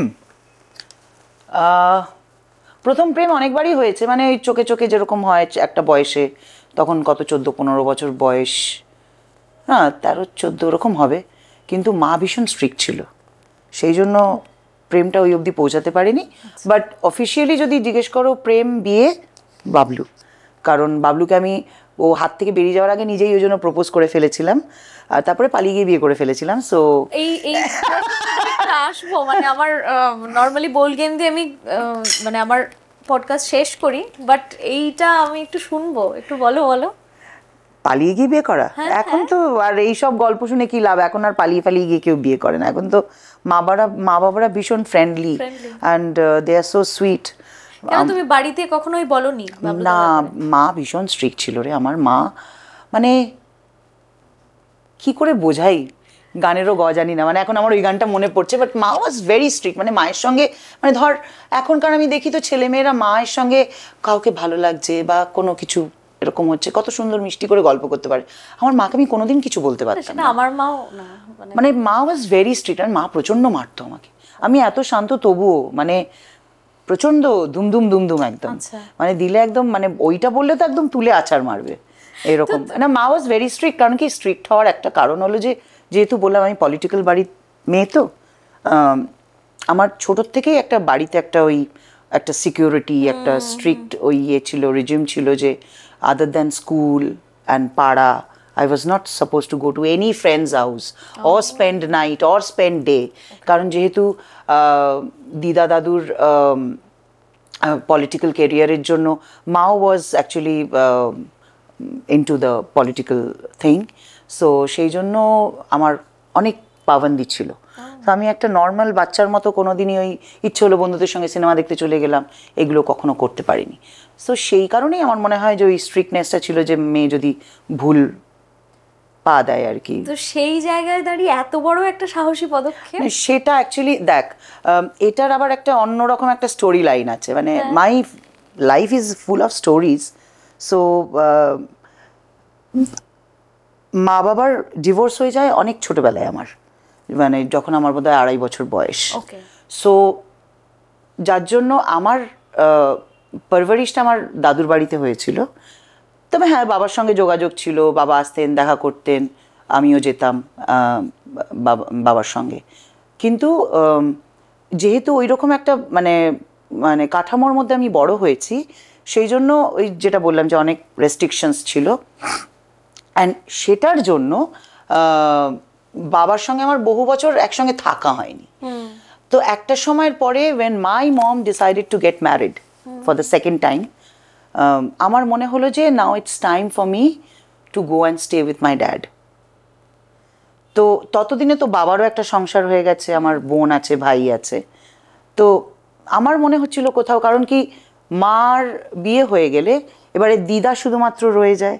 এবারে দিদার জন্য আমি তখন তখন আমার 16-17 বছর বয়স, and I am busy with my career, so it was like ভীষণ একটা হচপচ টাইম। তো আমি বাবার সঙ্গে একদিন কথা বললাম, বাবা বললো যে আমার দরজা তোমার জন্য সবসময় খোলা আছে, if you want you can come and stay with me. তো একদিন হঠাৎ করে ডিসাইড করলাম, বাবাকে বললাম তুমি আমাকে নিতে এসো, মাকে বলিনি কিছু, কারণ তাহলে তো মা যেতে দেবে না। আমি চলে গেলাম, অ্যান্ড তার আগে যেটা মানে লিগালি যেরকমভাবে করতে হয় যে I am going to stay with my dad, সেই লোকাল থানাকে ইনফর্ম করে, অ্যান্ড আই স্টেড। তো বাবার ওখানে গিয়ে যেটা হলো যে এত বছর পর যেহেতু আমি বাবার কাছে ফিরে গেলাম, বাবার টোটাল অ্যাটেনশনটা ওয়াজ কামিং টু মি। মানে বাবা was like getting little easy with his career, সবসময় আমার সঙ্গে যাওয়া, আমাকে সঙ্গ দেওয়া, আমাকে প্রোটেক্ট করা, আমার সঙ্গে শো করা, আমার সঙ্গে যাওয়া। তো বাবার কোথাও আমি দেখছিলাম যে তাহলে বাবা মানে এবারে পুরো অ্যাটেনশনটা এত বছর পর যেহেতু আমার দিকে চলে এসছে, মানে একটা বড় মেয়ে হিসেবে আমি ওটা ফিল করতে পারছিলাম যে এবারে সেটা না কিছুটা এফেক্ট করছে বাবার ফ্যামিলিতে। সো এবারে সমস্যাটা যেটা দেখ, আমাদের এখানকার বাবা মারা তো অত বোল্ড নয়, মানে আমি ওই রকম বাড়িতে বড় হইনি যে আমি একটা ফ্ল্যাট কিনে দাও আমাকে, আমি একলা থাকবো, সেইটা কখনো। ইনফ্যাক্ট আমি যখন প্রভাতদার ছবি করি, তারপরে যখন ছবির অফার টফার আসতে থাকে, তখন মাকে বলেছিলাম যে আমি নর্থ ক্যালকাটা থেকে এসে শুটিং করবো না, আমাকে সাউথে একটা ফ্ল্যাট কিনে দাও। তারপরে মা একটা ফ্ল্যাট দেখেও ছিল ইনফ্যাক্ট রানীকুটি ওই চত্বরে, কিন্তু বাড়ির সবাই বললো এরকম একটা মেয়েকে তুমি একলা রাখবে লোকজনের সঙ্গে, কেয়ারটেকার থাকুক যেই থাকুক, ব্যাস সেটা বন্ধ হয়ে গেল। তো যাই হোক, তুমি তো নিজে আর্ন করছো তখন, মানে তোমার মা বাবাকে কেন কিনে দিতে হবে? মানে না, কারণ আমি তো তখনও মাইনর, সো আমি যেটা আর্ন করছি সেটা তো মা তখন আমার তো 15 বছর বয়স। হ্যাঁ, তো তখন তো আমি ওটা ইয়ে করতে পারবো না। তো বাবার কাছে যখন আমি গেলাম ওরকম একটা সিচুয়েশন হলো, অ্যান্ড ওই সময়টা 1 বছর হয়েছে, আমি তখন 17 বছর বয়স আমার, 1 বছর হয়েছে আই ওয়াজ সিইং বাবলু। তো বাবলু বুঝতে পারছিল, আর আমি একটা টানাপোড়েনের মধ্যে মানে পড়েছিলাম, বাড়িতে ওরকম একটা সিচুয়েশন হচ্ছে, শোতে আসছি, and I was very disturbed. তো বাবলুকে বললাম যে লেটস গেট ম্যারিড, কারণ একলা তো থাকতে দেবে না। তো এবারে বাবাকে বলবো কি করে, বাবাকেও প্রচণ্ড ভয় পাই।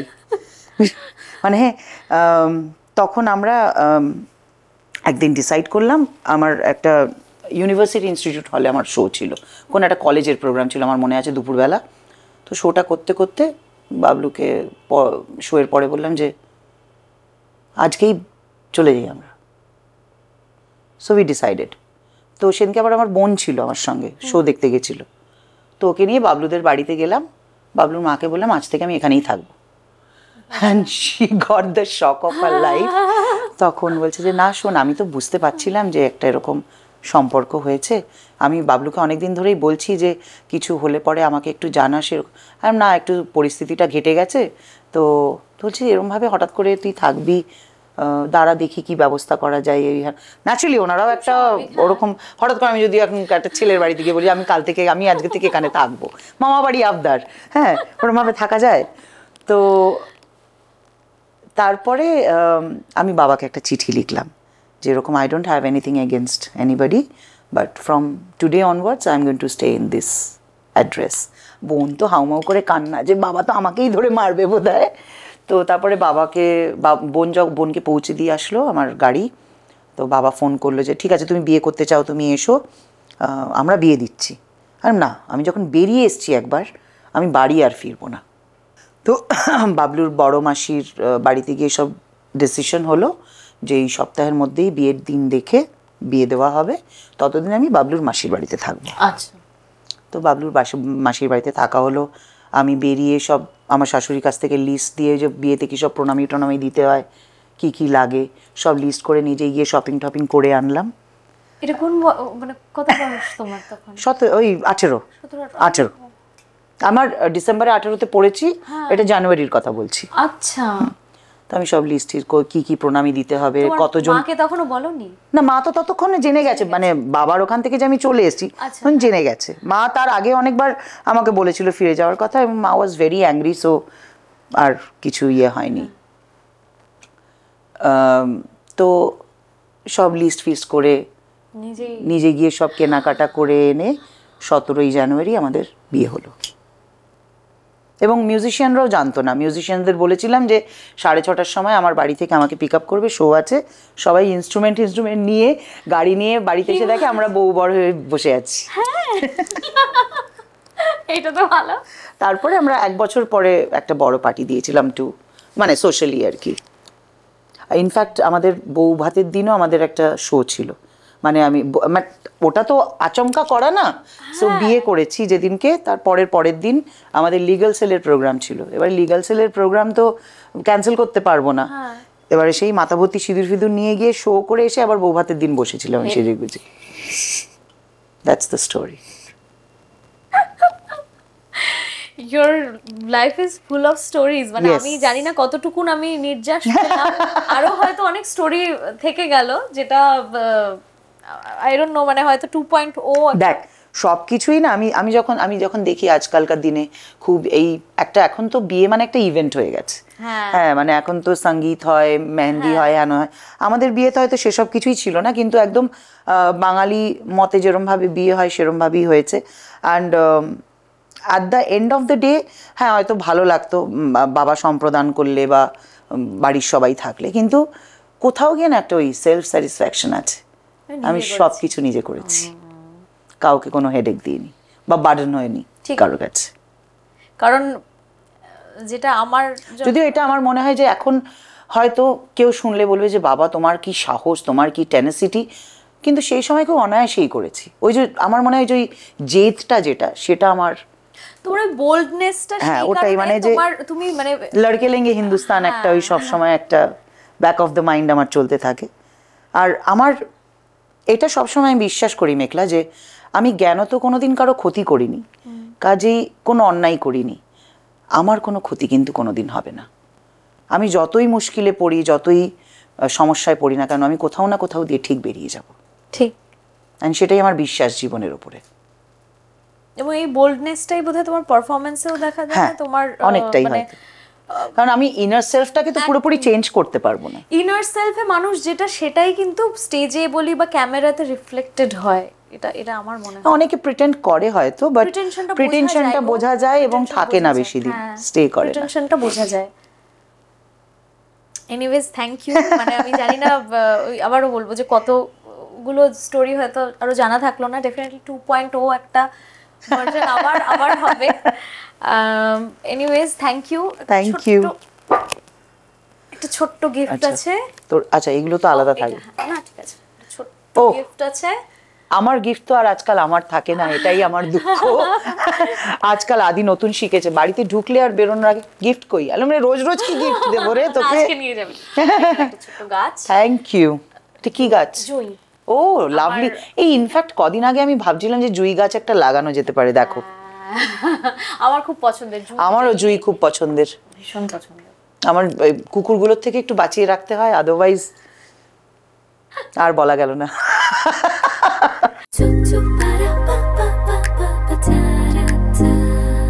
Let's talk